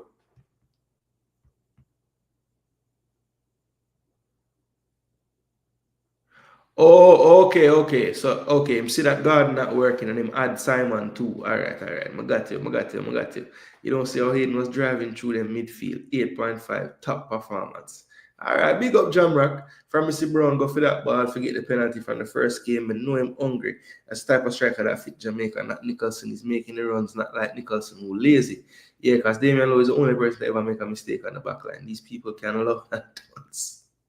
Simon get promoted. Yeah, he's who you reach out to if you have a baller, you know, you just let Simon know. Hayden 7, he played well, even injured and playing with a yellow card. Yeah, that was actually impressive, Cygnus. I'm glad you bring up that. I might boost him to a 7, you know. No, I'm gonna keep him at the 6.8, but I do like the fact that he got that yellow card, tactical in the first half, and I don't remember him even coming close to getting even talked to by the referee after that. He played very intelligent after that. So yeah, that's something that I liked. You can, if you have a number 6, definitely him going to make challenges. He's usually the player in transition that have to do the professional foul. So to know that we had a player that got a yellow in the first half and was not under, I never saw him go into another challenge that makes me say, oh, he's on a yellow. So that is good. That is good. Because a lot of times we don't get that luxury with the player that play midfield there. Boza Nicholson had his best game. He was on the bench. Damn. Ooh. Cha-cha. When the rough eagle. Ravel won't play the camp. Algrimson and Tapa tried to make him play there, and is why they didn't like him. He does what he wants. Not good. But Paul Hall had him playing there, and it worked. So I don't know, Guru.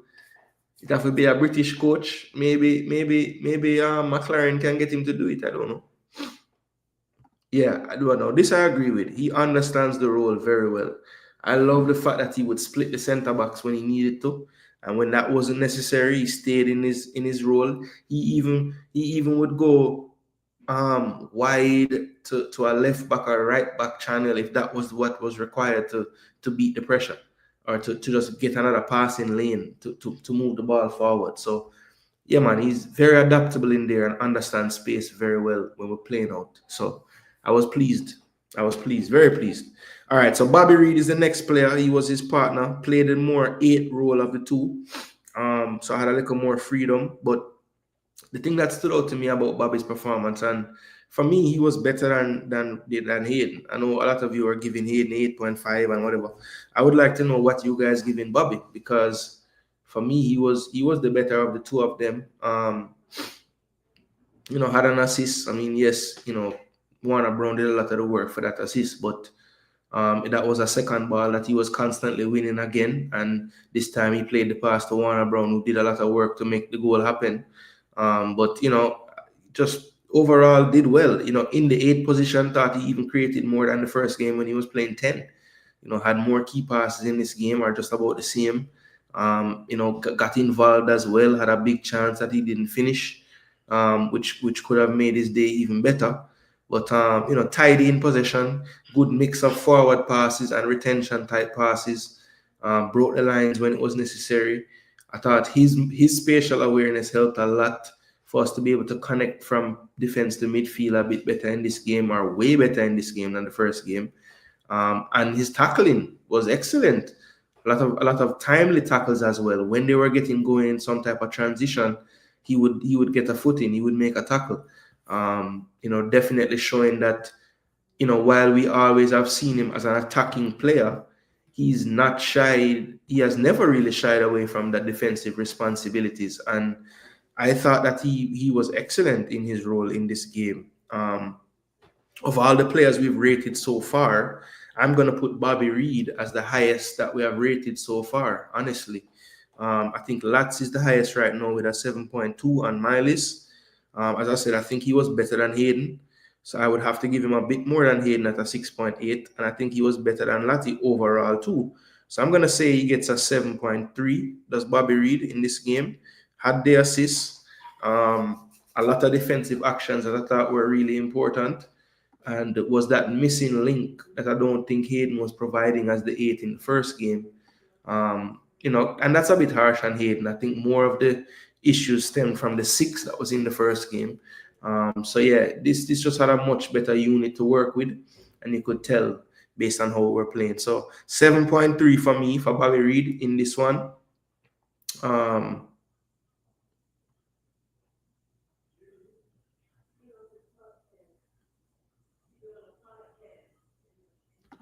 I will always talk as if me and no players is not friend. I will always give my fair analysis based on what I see. I don't care who don't like me for speaking the truth as I see it.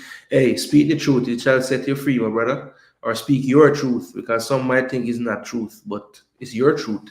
People are forgetting what Bosa did against Canada for us. Richard Green, international football, sad to say. And football in general is like a Janet Jackson song. What have you done for me lately? All right? Remember that. We're still holding the ball too long unnecessarily, especially King and Pinnock, even when passes are open and after ball movement still poor, like we unfit. That's why we so slow and dribble on each other's spaces. Yeah, but that's the thing, curtain boss. If we so unfit and we don't want to run, we don't realize that dribbling are the worst thing you can do when you're unfit. That just make you run more, you know. One Bob. Do you think there is still a place for DJ in this team? J-Ross, there's more than a place. There's space, a place, there's everything, outer space, every space. DJ should be in this team right now, I think. Oh, one Bobby, he didn't play the cam on the top or Grimmy. Both played him in a double pivot. That's what I'm saying. Only Hall. Yeah, I'm saying Hall did it. Bobby gets a 8.75. Big up Richard Green. Bobby is the man. Bobby 7.8. Father Bling. I don't remember Ravel playing good for Jamaica, I guess. He played good in the Mexico game. It was 1-1. It was I think it was a Nations League match when Bailey scored the header that game. Look at the highlights from that game. He played excellent in that game as a number 10. Bobby was very good. 8. And the reason why I know that, Guru, people always bad me up, say I love bring up Ravel, you know. So I have to do my research and make sure my talking points from Ravel ready for when I get challenged. Rob Smith, I just did think this. I wonder if I mean I remember good. But where did he play? 7.6 for Bobby, assist, yeah. Bobby helped up front in the middle and defensively. Great game. Yeah, definitely did everything. Pristine gave a 8.9. So it's the highest rating we've seen today. 8.6. He has the legs next to the men without the legs. Let me see Aiden take the ball from the defense and go for a B3 man start to play. Me cry. Yo, Fox. With the one make that run, them are happy to, bro. Bless up Marlon King. Big up yourself. Bobby was very good. Bobby gets a 6.5 from me. Still making too many bad plays for his experience. Boy, go to your mark hard, bro. Damn. Me and Damian Lowe, father, a real friend. I'm going to tell Nandi about him. He's not mad for me telling him the truth. Yeah, certain players, I don't even care how they think. They shouldn't think that way if them vex when a fan give opinion or whatever the case is, you know. As I say, as long as you're not disrespect, then, you know, they should be able to take it. They're professionals. That's what fans do. That's what analysts do. That's what people do. So it is what it is. Bobby was the all-rounder on the cricket pitch. Reed was involved in most of the plays. Agree. Gooner, you're a great hard brother. Glad never had you in school. Yeah, look, I realized, I think I did watch back a show one time when I was doing this, and I'm like, yo, I'm too nice. Like, I need to leave room. That was the other fixture. I'm talking the one in the stadium. Remember, we played them home and away, you know. So I'm talking the one where we played them at home and it was 1-1. Because the one in Mexico, it was Hal Grimson was the coach and he played him deeper. I'm saying in the first one.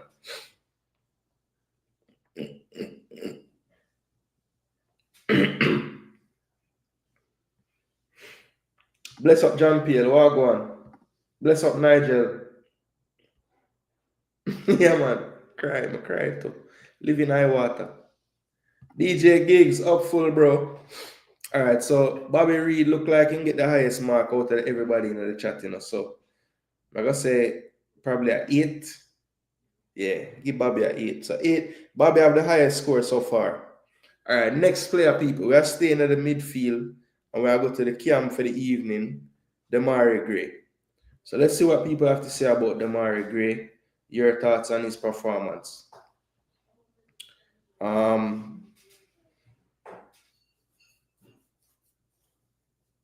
Mr. Decent opportunity.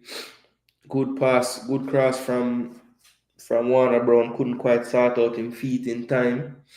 Thought he was more creative in this game though. Couple more key passes. Definitely loved the spots he was picking up in midfield to link up with Gray. To link up with Reed and Hayden. You could see the midfield working a lot better with those three kind of working together. Thought he tried to play forward, as I said, he had a couple key passes. Didn't really create any big chance, but thought he had a decent amount of ball recoveries. I don't think the work rate was great, but I don't think it was terrible either. That he had enough instances where I saw him tracking back at good times, like kind of sensing when danger was going to happen type of thing. Maybe not getting that effort on every single play. And I thought definitely he could have maybe gotten the hook a bit earlier in the second half, just due to, not because he was playing bad, but you could just see that his energy levels was dropping drastically in that second half. Only thing I would say as well with Damari, and it goes for a lot of the Jamaican players, to be honest. Like, I don't know how they feel about it, but I remember when I used to play, if you have an issue with something that I do as your teammate, like, get my attention and talk to me. No bother with the throw up your hand and gesticulate to the crowd and just make a whole of reasoning about the situation them and no bother try to show me up, I think Gray starred, man, like he can't help himself. Everything happening at the ball game. He might say, yo, play the ball, and it's like sometimes I get it. If it's something egregious, you're gonna do it. It's just habit. But not every single thing will happen at the game. Like eventually, me as your teammate will come to you and say, brother, and every time I will do exactly what you think me for doing. Just play the ball game, no man. Or just tell me what go on one away, nobody make the crowd feel like, or nobody make nothing. Don't react sometimes to every single little thing. But I guess him can't help it still in that moment.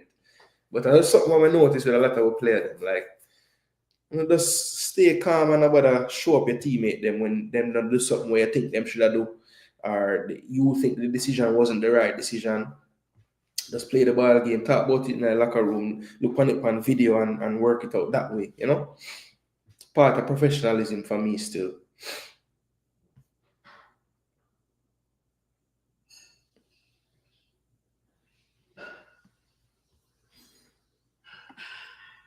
Listen, yeah, me I mark hard to this still. Me I look for me versus the chat, and normally the chat worse than me, but not today. Not today, brother. All right, so Dimmy people, Dimmy. What I have to say about Dimmy?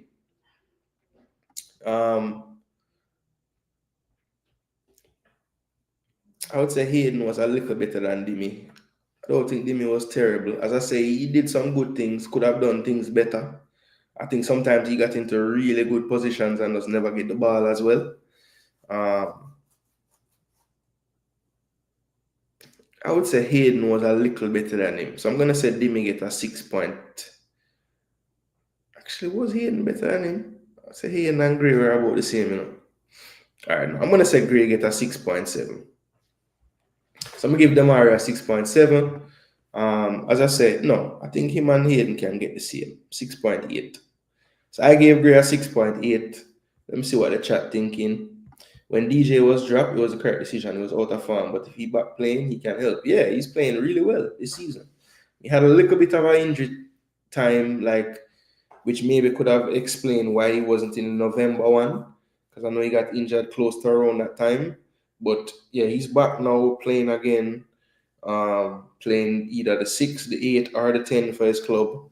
So yeah, I don't see, especially when the coach says retention, ball handlers. He's a great ball handler. So let's get him back in the team. Chance to chat with Nandi once. He's really cool and modest. Asked him about a goal he scored versus Costa Rica. He said he doesn't remember any of his goals. Damn. Nigel Garden 7.6. That's for Damari Gray, I believe. 6.6. Okay, 6.6. All right, so that must have been for real before. 6.6 for Gray, 5.5 for Gray, 6.25. Demi a 6, way too lazy for me at times. Damari got a 7 from me. Just as I thought he can help us as an attacking midfielder. So Football Guru against the grain this time, most giving low scores, 5, 6.2, 5.5. So he has a 7 on this one. The Margaret attitude is very poor. attitude sucks on the field. Yeah, and it's not just him one, but he does it like every single time. Oh, when Bailey set him foot to shoot and move the ball with him set foot. We can't bring this team going to that competition who the other teams would beat us up. Only one problem I have with the coach. Him take too long to make the changes from 60 minutes. He needs to start analyzing the team. Yeah, we're going to talk about that real quick in the coach assessment as well. Suriname Nations League. That was another good game. Yeah. And the free kick as well. To be fair, we know the local players don't like anything. I mean, I think, yeah, I don't know if it's just local players either. It's not like Gray has been outstanding, but he complains about everything on the field. He really does. The other coach made 4 changes before we made 1, unacceptable. But the other coach had more to do. I mean, if we're up 1-0, we need to change anything, really? Honestly? I mean, yes, in the moment, you're seeing playing tired, you're seeing this, you're seeing that, but there's a reason why he picked those guys to play. I mean, he thinks that's the best team that we'll have to start. So the only thing I could say is you saw we needed a little freshening up, whether it was on the wide areas. You know, there was a little spell where they were getting in some crosses that they weren't getting in earlier in the game when we were fresher. So we just needed a refresh. And I think even Blake looked at the sideline at one point and said, "Come on, man, like, what are you waiting on to make on subs? Make some subs, you know?" Demi 6, 7.5. Gray 7.5, 6.5, 7, 6. So it looks like the chat giving Gray about a 6.5, I would say. Yeah, Gray is all over the place. This is one of the wider ranges for scores, like a 4, 5, 5.5, 6.2, 6.6. Then we see some 7, another 6. 7 again, Dan says 6.5, Signal says 6. So yeah, this is a big range of scores. Based on all of the ratings, I would have to say Gray get about a 6.5 from the chat then. Him highest is about a 7. Him average is about 6 point something. But him have 5.5s and 5s and even a 4. So I don't know. Wait, so I wait till him reach 29, 30, till him get experience. We say a reputation 7 him get. Well, Rob, the average bring it to a 6.5. So, but I gave him a 6.8, so I can't really talk like I'm saying he was terrible, because I didn't think he was terrible. So next 7 then. All right, so that's great. Next player, let's go to Leon. Let's go to Leon Bailey on the right side. So Leon Bailey, we saw him actually rotate with Cephas in the first half for once in life. So I forgive the coach a little bit of credit there as well. I asked for that. At times, just switch them, you know, when things getting a bit stale, just put him on the other side and see if you can get any joy out of that. But Leon Bailey, second game where he was playing the entire game. For me, just not enough final actions, you know, got into positions where he could have done dangerous things, and whether it's losing his footing or just, you know, taking one dribble too many, you know, it just doesn't quite get there over the line when it's the decisive action. Just never seems to quite get it off. Did create a big chance in the game though. Had a great cross to the far post to Bobby Reed. Played the cross or the ball in behind to Dixon for the third goal as well, which Dixon had a lot to do, but, you know, still executed the pass well to get over to Dixon. You know, had some key passes. I thought did a much better job of not going backwards every time he got the ball in this game. You know, try to provide some impetus going forward, which I liked. You know, I thought one of the things that I think was underrated about his 2 performances actually was the amount of ball recoveries and actual, you know, defensive actions that he made, winning the ball in the final third, which is something that we see him do for Villa, but not quite as much for Jamaica. So that was pleasing to see.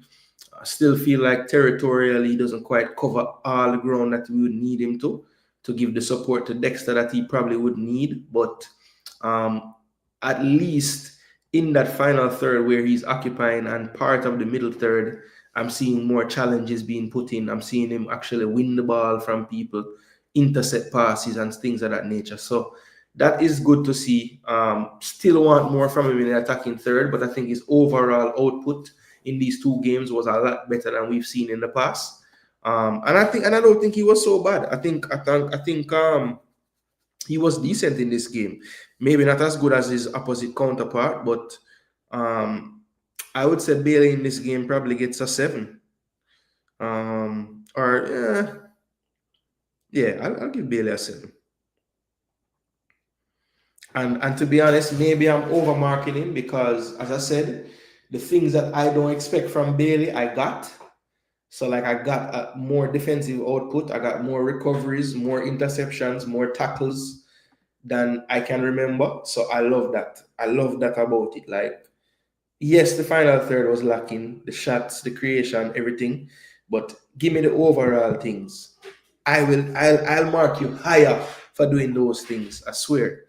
And I think he had a much better attitude overall. Like, I didn't see as much like dejection if he didn't get a pass, or he just seemed to be more in tune with the team philosophy, and I don't know. I'm marking him so much for like things that maybe we don't expect or want from him so much, but I just like that he carried himself better on the pitch. Yeah, so that maybe give him an extra point where he never really get playing football.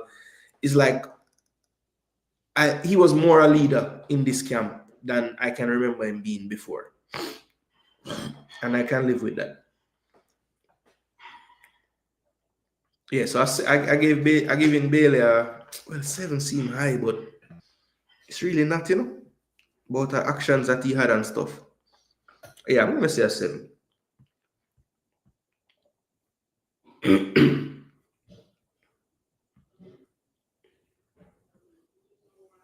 I said the new coach did that. 6.2, 6 for Bailey. Paul Hall would have established a style and system to play, be unique to Jamaica. Also, he would have a strong youth and feeder for the senior team. The one thing with Paul Hall, everybody loved this brand of football, but Paul Hall didn't win at all. He barely did. He ever win? Did Paul Hall win any game? 6.5. I think he got an assist. Well, in fantasy it would have been because the own goal he played the cross in, but not registered in like his stats of his career. You know what I'm saying? He wouldn't get an assist for that. Involved in 2 goals was Bailey. 7.5, clear leader on the pitch. 6.5, Bailey was involved in 2 goals. Good defensive work, I agree. Saw his intent and being more of a creator, agree there. Didn't hate his game last night at all. I didn't either. And I even boosted it up to a 7. 5 from Nigel Gordon, so that's one of the lower ones I've seen. Leon with a 6. It looks like 6 is kind of the average for Leon, Not as great as I expected. He was double marked a lot, though. Yes, they were paying more attention to the wings. Basically, I think they doubled up Cephas and him most of the time when they had their fitness and their coverage of numbers. T got on the ball. Big up yourself. Respect. I don't like how they make 4 changes before we made 1. Not a good look. Yeah, Jamrock don't like that at all. Second time I see him mention that. Big up Jeremy Lee. Yeah, man. Bailey gets a 6, gets a point because he's a targeted player. Most opponents know that it puts him off his game when he tackle him hard. Still dressing the ball and spinning too much like a gig. 4 for that Villa punk. My gosh, gang stalking. Why? You never hear my speech about keep it respect, give your takes. But Charlo, the man is a Villa punk now. Damn. But I never did that versus the USA. Yeah, we needed his work rate in those 2 games. I'm telling you. I would have given him a 7 if more of what he tried came off. But I see a lot more intent from him. Okay. So the execution kind of make him knock it off. Well, honestly, the 7 was more so like his discipline as a player, his demeanor on the pitch. He always looked so upset a lot of the time when he played for Jamaica. He didn't look that way. He just looked focused in these 2 games. In regards to the coach, damn if he do, damn if he don't.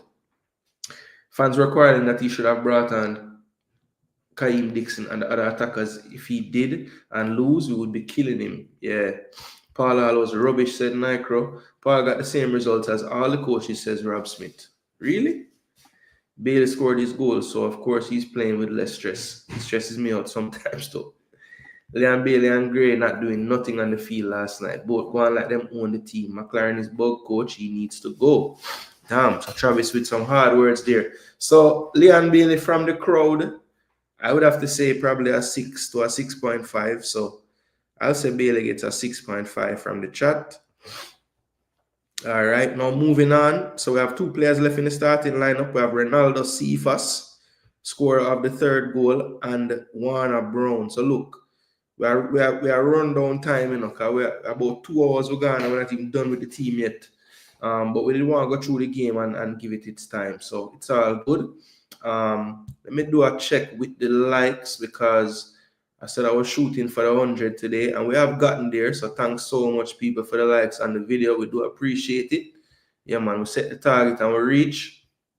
It looks like the people them like the video. We now have so many bad mind people. That's good. The numbers have dropped. All right, so Ronaldo Cephas, people. Ronaldo Cephas, for some, it was funny because I would say before the injury time, I think the comments would have probably been mixed on Cephas. You know, definitely we see the attacking impetus. We see him wanting to get forward, take on people. But the final action, boy, the decision making, the execution just wasn't there for a lot of his attacks. You know, cuts inside, and if the angle for the shot ain't there, he wants to chop and chop and chop till him get a shot. Sometimes just lay it off, get back wide, get it again, restart the thing. You know, but in the end, he was persistent. You know, the coach played him through the middle at the end of the game, and it's something that I had considered when I was doing my lineup. You know, keep Gray wide, put Cephas through the middle, but in the end, you know, I did say, you know, play Warner through the middle, play Cephas from the start. I didn't love the idea of him doing it because I thought he might burn himself out with his playing style.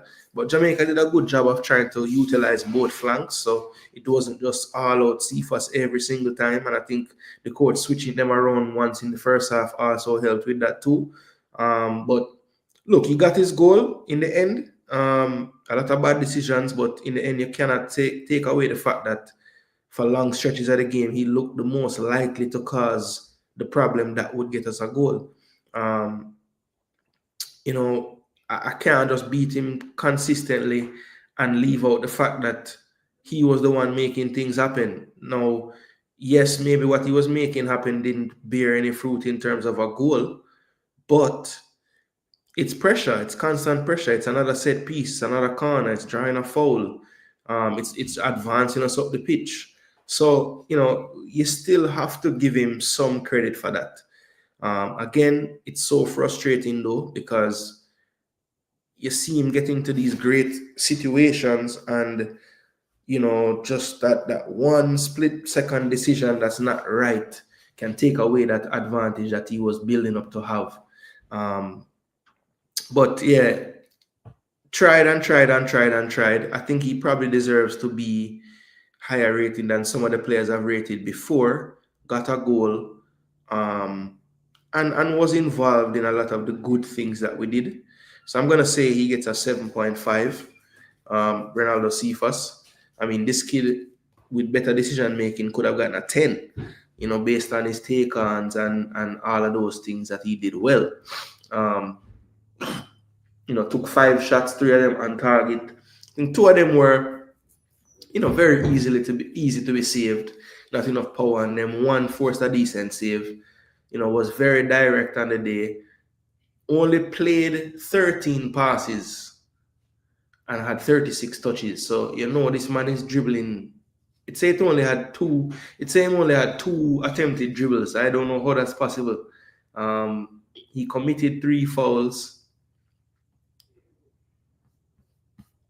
He committed 3 fouls, had 5 ball recoveries, and 1 possession in the final third twice. So that is all good things. Now, he touched the ball 36 times, I think it said, and he lost the ball 17, which is to be expected. You know, he's taking on players. He's trying to play the crosses in.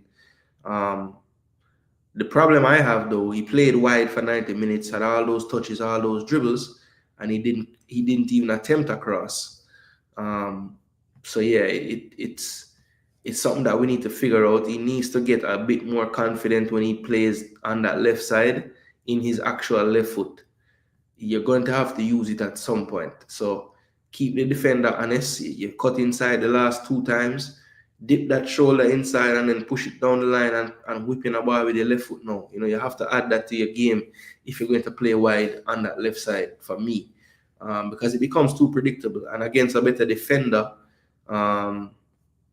you saw in this game, it wasn't as frequent as in the first game.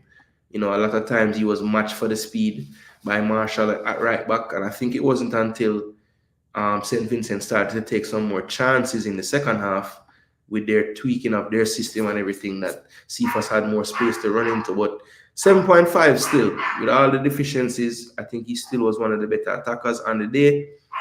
Pristine says 4.5. Nitro says 6.5. Gang Starkin says 7.7. Sadler says 5.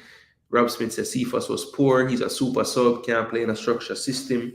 I'm going to send him a neck brace for his birthday, keep his head up on the field. I love the energy that Cephas brings to the team. He just needs to be more a team player. Agree. Now, favorite Bailey and Grave come off from 60 minutes last night. Cephas 7.3. Cephas gets a 6.5. 7.8. Gooner, I was bigging up Cephas, but he still have a lot to learn. His technical abilities is lacking, but hope he will learn. Also, stop being selfish. Agree. Cephas 6.8, 6.5. Cephas he's improving. Just pressing for his first goal for Jamaica in the end. He had a good first half passing. Get a half point because St. Vincent had 2 men on him. Okay. 17 from 33 is about half. That is very bad, sir. Yeah, no, I know what I'm saying. You have to factor in that he's basically giving the ball to create something. So if a lot of players on the field when they touch the ball, they're not trying to create anything. 3.4. Okay. When Grimmy had the team, we never had so much ball possession. That's true. He didn't care about it as much. Many of Cephas crossing attempts were blocked. He tried to cross, especially in the first half. Okay. I guess that's why them don't register it as an actual cross then, because it was blocked. Cephas, Kaim, Dixon, etc. are subs. Cephas need to see the game first before he comes in. Okay. So Eagle Republic saying it just don't work as a starter.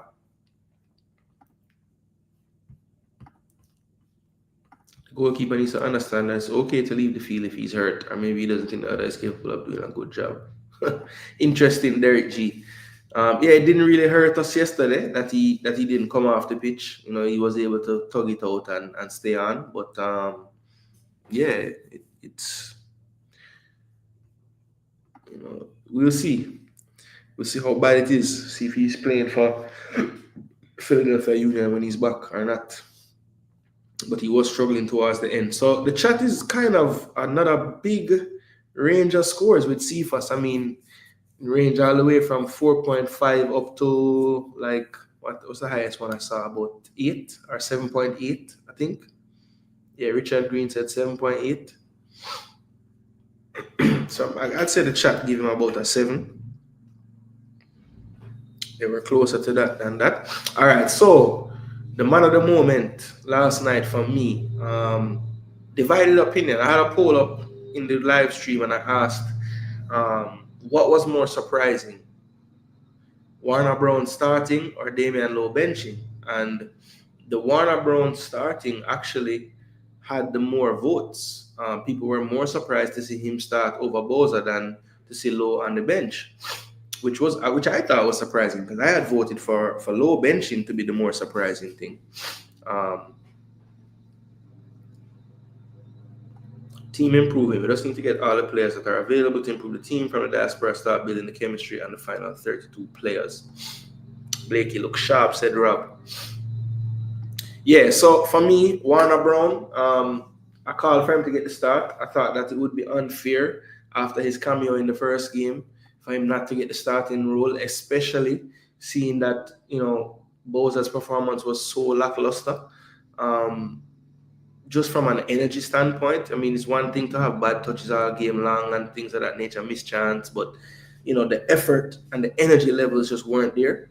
So when you look at how Warner affected the game in that first game in terms of his energy, not necessarily getting the chance to change the game so much with his technical ability or anything of that nature. It really was just overall output and effort and energy and movement and just being a nuisance on the pitch to the defense. That's really what got me thinking Warner Brown should start. And then Warner Brown did even more in that second game. Yes, he scored a brilliant goal, but even leading up to that, his hold-up play, when we would go long, his ability to corral that loose ball amongst two defenders at times even, get it under control, get out of pressure to retain the ball back to the midfield, and then we'd reset and go again.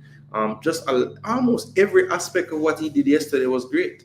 I have no complaints with how Warner Brown played. I mean, he was clinical in his shot, on target when he got it.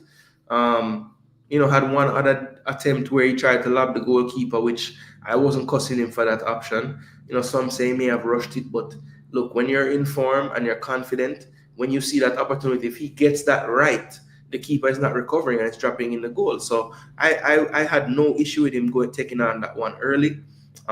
He even got in link-up play. He was effective, had a couple of key passes, created a big chance as well in the game for Damari Gray. It's a little behind him, but I thought Damari just went for the wrong technique, tried to kind of use the outside of his right foot when he could have maybe opened his body and tried to get the inside of his right foot on that one. He only went backwards with his passes one time.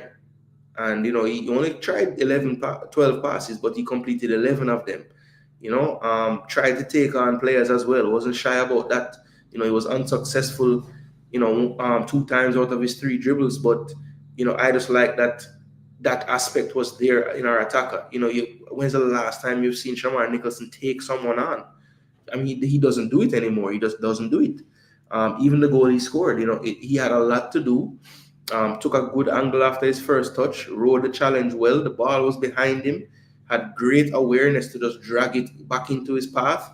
And then once he looked up, he didn't take another touch. He just banged it into the far post. So, look, he made the team. Some people would have been like, listen, we can't just pick the JPL's leading goal scorer and everything. But people tend to forget that this guy has gone overseas. He has gotten exposure outside of Jamaica as well.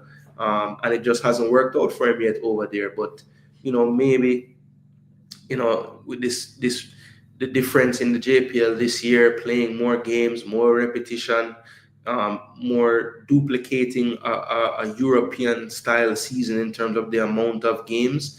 Let's see if this has a long-term effect on our exports that we tend to send away now. How much better equipped will they be to play in these leagues overseas due to the fact that there's just much more games and football being played in the JPL in 2025 and beyond. So let's see if it bears fruit with somebody like Warner Brown, who definitely has used his form in the JPL to work his way into this Jamaica national team. And, all you can really ask, if a player gets a chance and he's called up, and, some people couldn't believe it's so many JPL players in it and all this. But at the end of the day, people, I've always said this. I don't give a crap where you come from, where you're born, what's your address. If you have a passport, you can play for Jamaica and you're good enough, I would like to see you get a chance like anybody else. And he gave some chances to some players, and Warner Brown for sure is one that would have been deemed a winner in this window.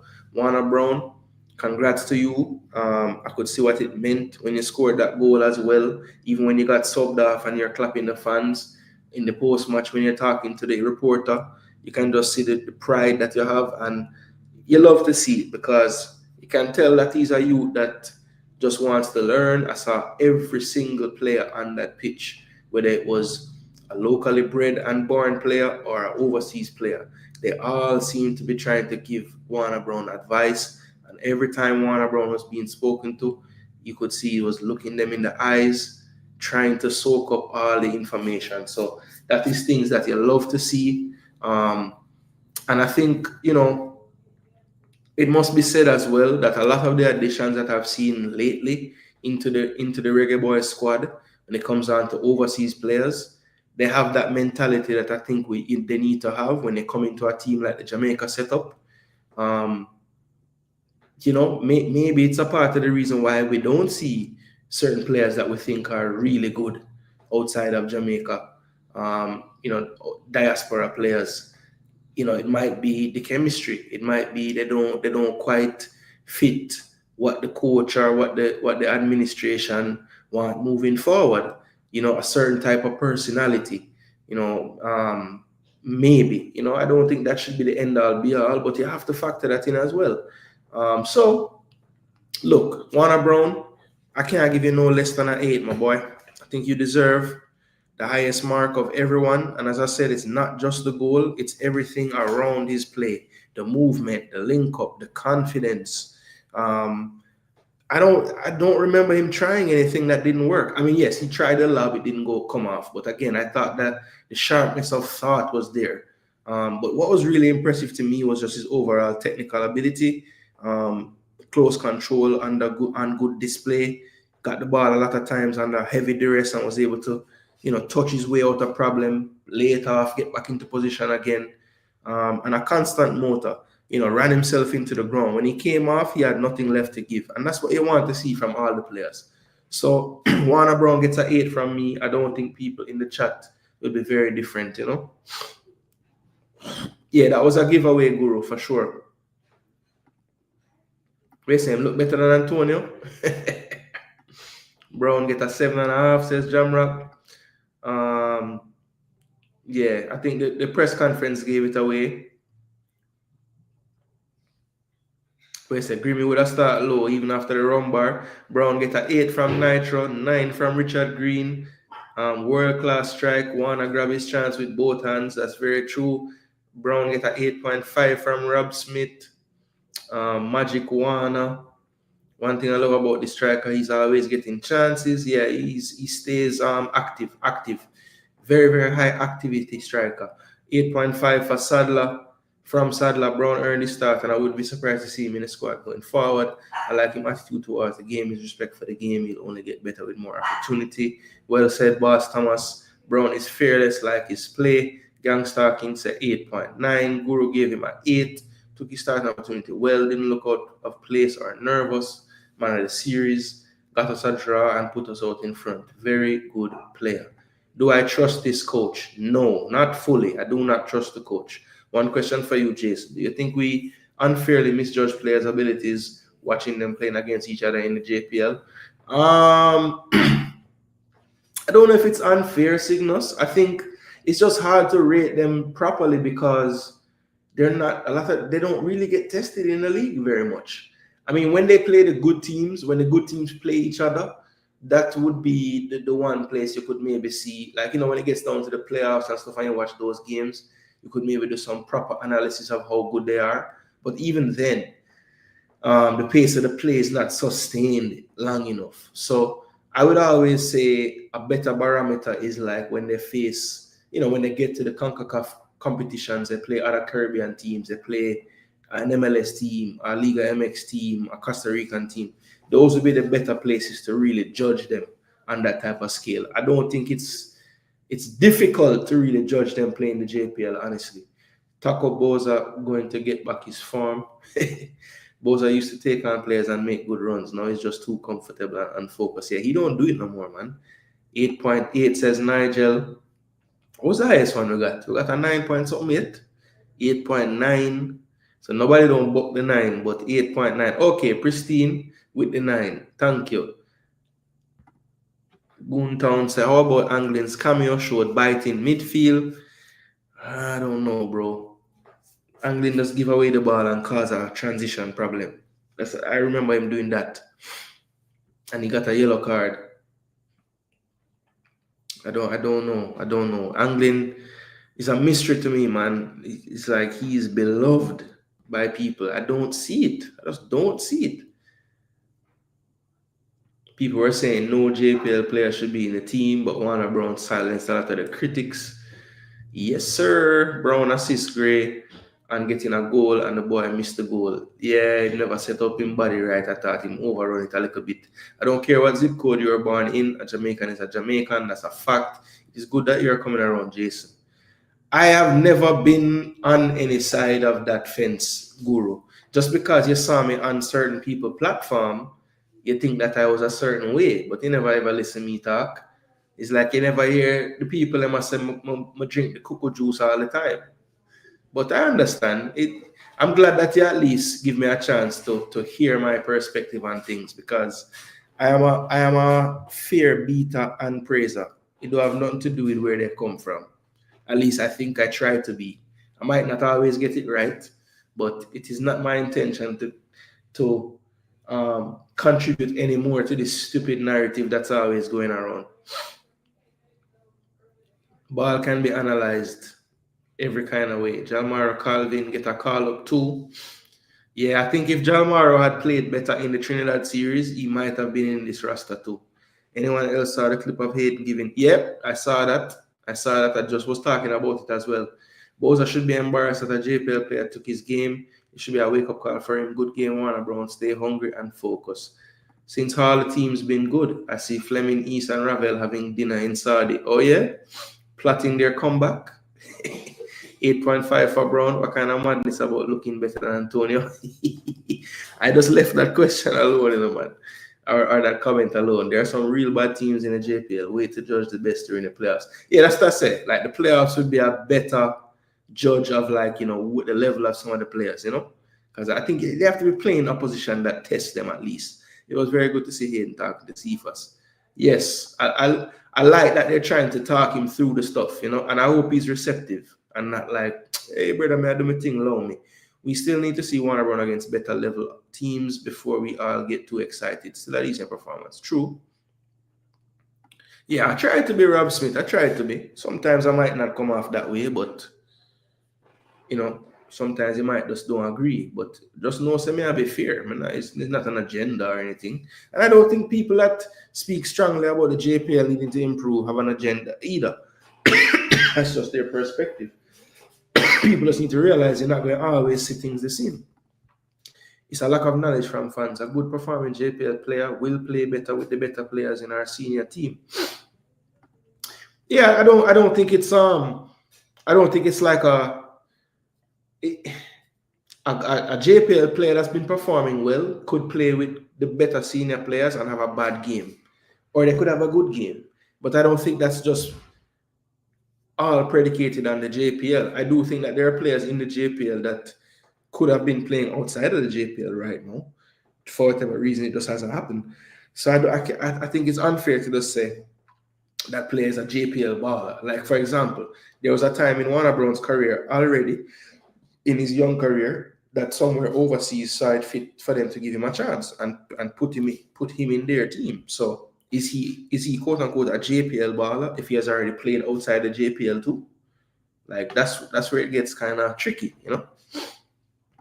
Bailey should took a shot but fumbled in the box. Yeah, he has just the worst timing of when him fall down. So I think based on the chat, Warner Brown get a little more from them than me. The subs that came on, I don't think that they did enough. I think Anglin would have been on the field. Dixon got an assist. So let's just grade them. I mean, they weren't. It's tough, but Anglin, I would say, standard substitute score, so like a 5.5. I'll say a 5 for Anglin. You know, got a yellow card, gave away the ball. People say he had energy in the midfield.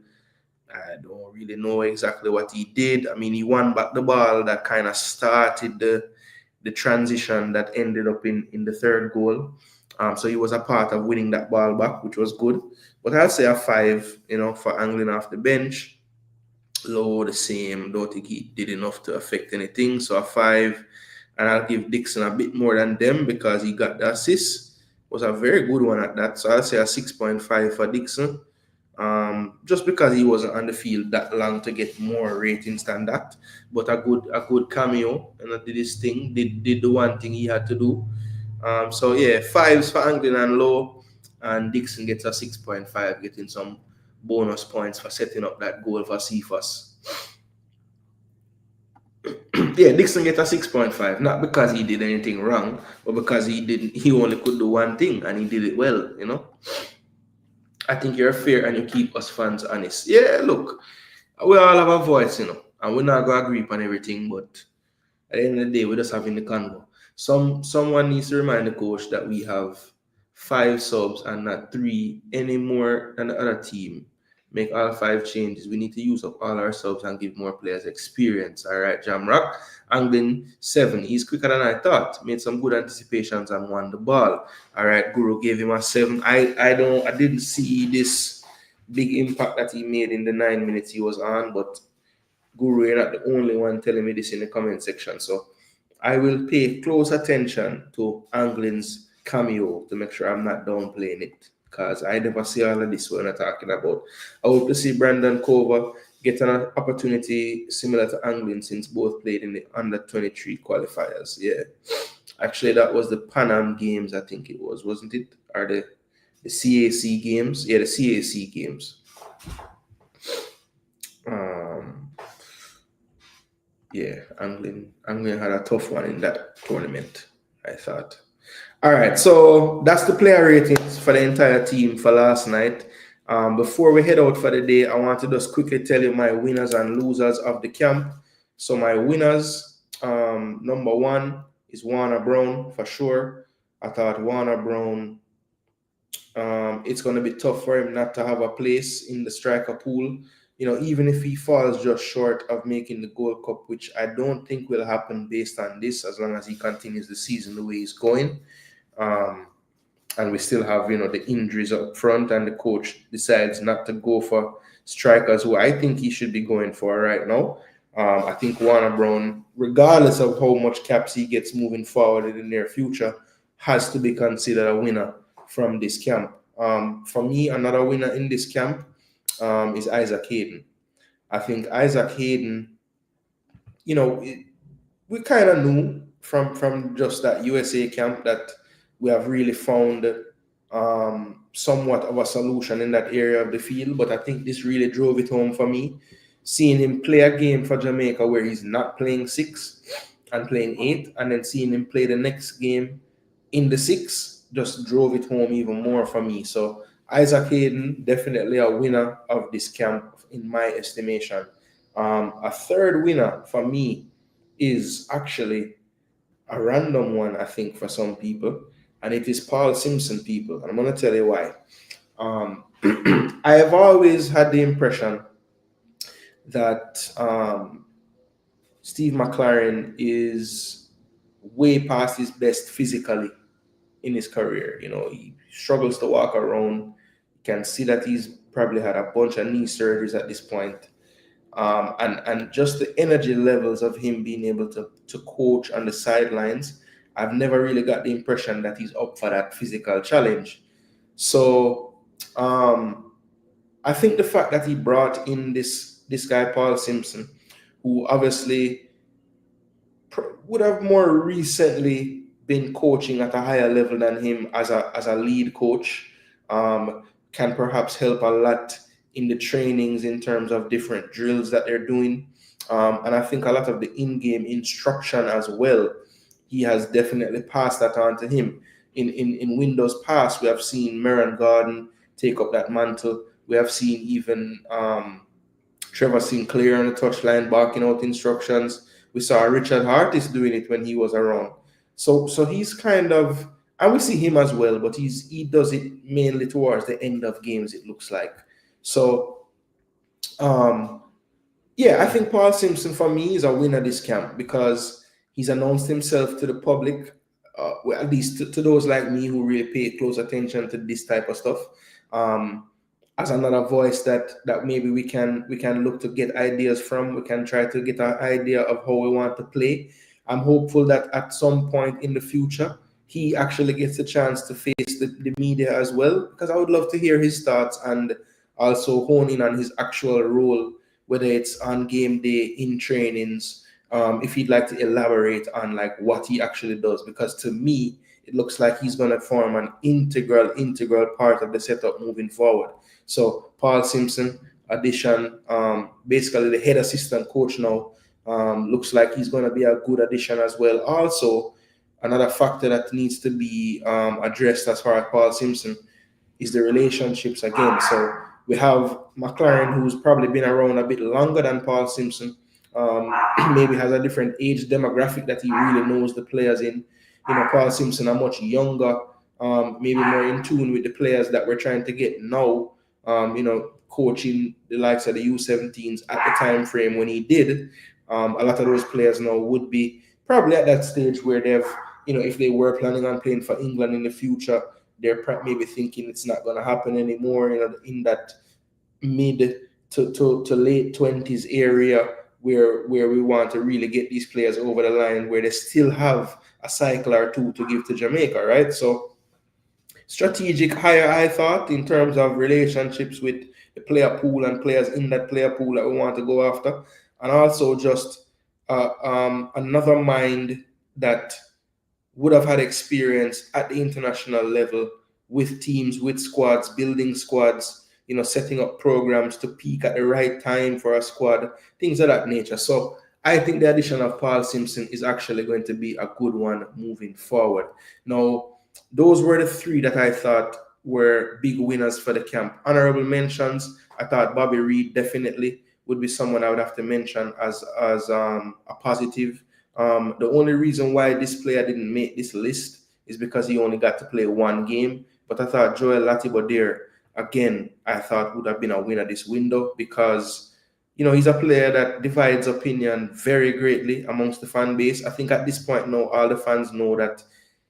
I think he's endeared himself to the fans in the sense that, that whole thing that's leveled against overseas players of them not having heart and passion, no one can level that towards Joel. And I think that's what endears him to the fans. He's seen as an enforcer. And I think Jamaican fans have always liked those type of players. So I think that would help Joel Latibodir. So Bobby Reid, Joel Latibodir, I think honorable mentions. Another honorable mention for me would have been Cephas.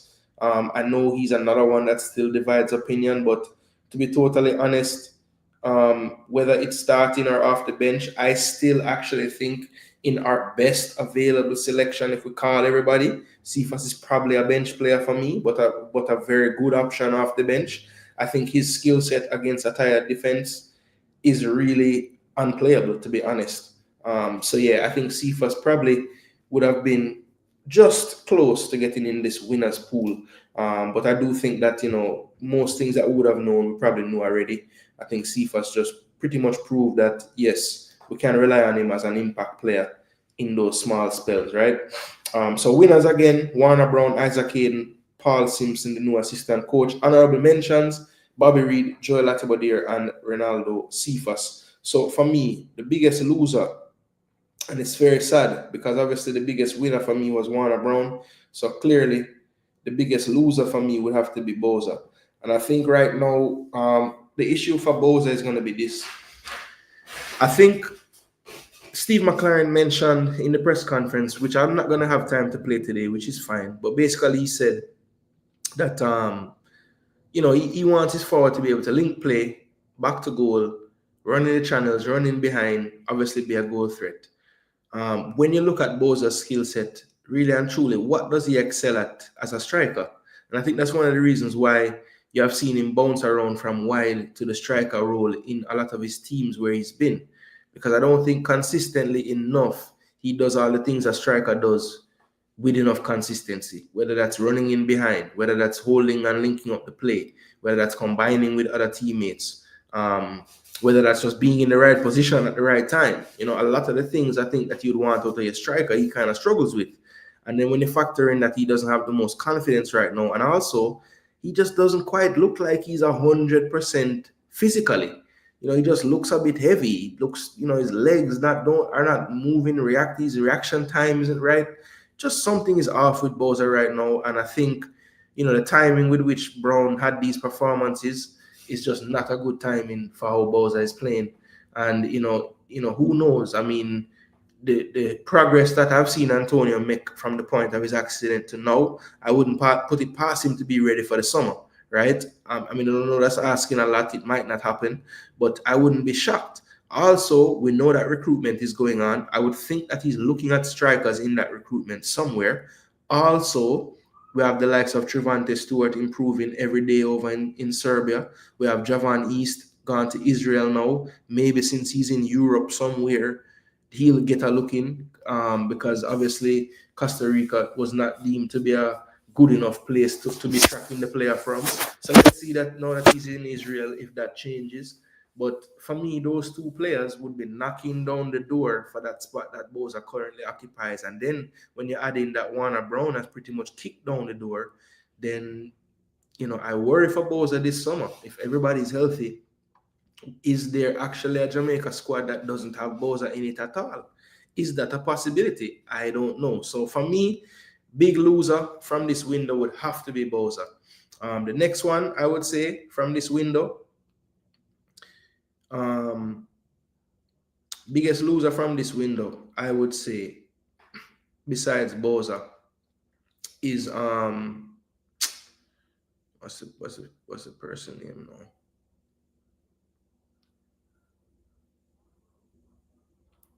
So I was grappling with putting him in here, because we have gotten through and everything like that. But I'm gonna say McLaren, and here's the reason why.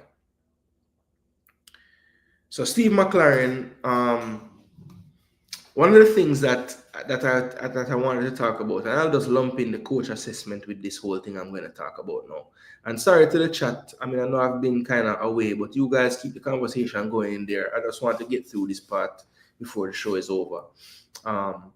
So yeah, McLaren, for me, would have been a biggest loser from this window. And I'm going to have to explain, because clearly we got to the Gold Cup. So, it can't be just about the result. The reason why I'll have to say this is this.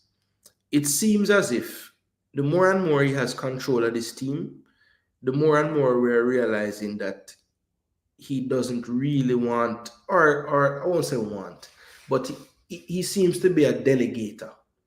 And what I mean by that is, and it could be a good thing for our situation, but in terms of him personally, the reason why I say he's the biggest loser in this window or one of the big losers in the window, is that his assistant, Paul Simpson, for me, was one of the big winners. And the reason why I say that is in game, if a casual fan was looking at the game, didn't know what McLaren looked like, and you asked them to point out who Steve McLaren was based on the footage, they would have told you that Paul Simpson's name is Steve McLaren. And I just want you to wonder and look around the world, and you tell me, what other teams do you see, unless the coach has a red card, would you see the assistant coach being the main person talking to the team during the game? It very rarely happens. I think the only team that I've seen do something even close is Eddie Howe with his assistant.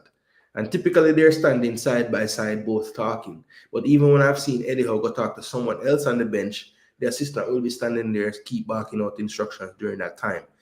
So look, I've heard a lot of people saying that, when he takes training, he usually loses his voice by game day. I don't know if that's the situation. I don't know if it's a physical thing, because as I said, it looks like he has gone through quite a few knee surgeries and hip surgeries and everything. So maybe it's just too taxing on his legs to be walking up and down the entire time. I don't know. But to me, it doesn't look good optically. And maybe it's a much ado about nothing, maybe. But I'm just telling you optically what it looks like to me from the outside. And I don't love the fact that he doesn't take the impetus or the responsibility of barking out the instructions on game day to the players. Again, it might just be much ado about nothing. I don't know. We'll have to see how it plays out. But for that reason, I would say McLaren was a big loser. Also, it can be questioned, the timing and the usage of some of the subs. I have always maintained that it's a balancing act when I'm talking about the coaches and Jamaica's coaches making subs, because I think a part of the times when there's an issue about subs, it's because the coach don't damn trust the players on the damn bench. And people would always cuss me and say, well, what kind of coach is that if they pick a team and they don't trust the damn players? I said, well, that's the type of coach that don't pick his own damn team. And whether you believe him or not, there was a previous coach who's now the third coach I can remember bringing up an issue where the last straw, or what really made them want to not coach anymore, was when they tried to tell them what players to put in the damn squads. So that's 3 different coaches who the JFF have employed in the past, coming out after the fact, saying that, because basically how Tapa put it was, nobody can pick no team game. Well, he made that point to say, yes, he picked the team against Panama, but clearly he didn't pick the squad, because if he was happy with everybody in the squad, he wouldn't pick a team to prove a point. He would just pick the players he wanted to pick to win the game, right? But anyway, that is the reason why in this tournament and after this tournament, I will say some of the biggest losers are Boza and Steve McLaren. And then I feel like there's one other person for me that I think, when you're looking at the biggest losers from this camp, he would have to be included. There were some that I was a bit indifferent about. I don't think that, King was a big winner or necessarily a big loser, but I don't think he really moved his needle in terms of where he belongs in this team. It was a bit hit and miss for me with King. So I don't know. I can't say that he played himself out of the squad or anything, and I can't say that he had as big of an impact as, say, a Warner Brown did in his appearance.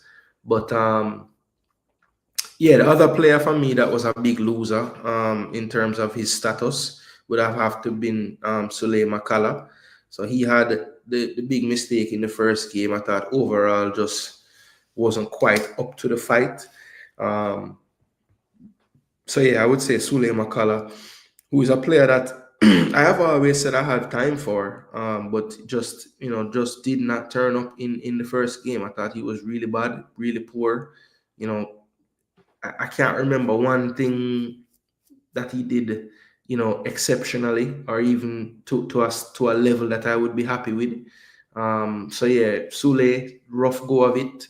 I don't think that's the best you could give, but in this time and this crucial stage of the progression towards World Cup qualifying, Gold Cup, it definitely wasn't the time to put in a performance like that. So I would have to add Sule Makala into the biggest losers. So just to recap, biggest winners for me of the camp: Warner Brown, Isaac Hayden, and the assistant coach Paul Simpson. Biggest losers: Boza, Sule Makala, and of course the head coach McLaren, who I had to explain why he's a big loser in my eyes, because it maybe would not be so obvious at face value why he would make a list of biggest loser after getting through to the next round. But I tried to explain myself as best I could.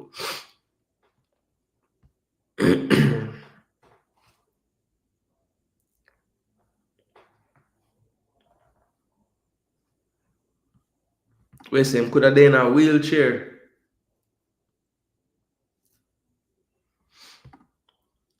Yeah, so Guru, if you had to put a all right, let's say there's 90 minutes in a game. Who you think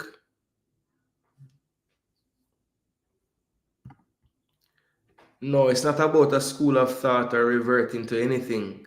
These are my thoughts. So they don't come from a school of anywhere. They came from a school of my brain.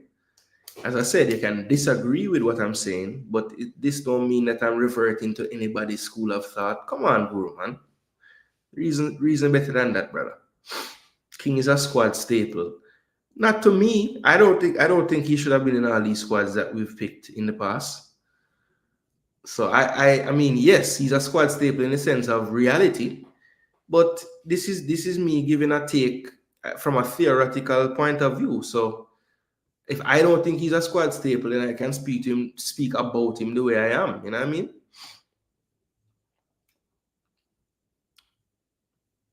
Where I said Dixon 5 more memorable, but I don't have any bias. You always want to ascribe this bias to me that doesn't exist.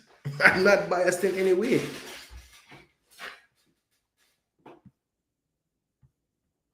Again, my only bias would stem from my personal preference of a player, but the bias you're referring to a bias in like where the address of the player is, and I would think a certain way because of that, but I don't. I mean, yes, everybody has a bias because whatever feelings the player elicit from how them play, it's going to bias and influence how you feel or how you talk about them.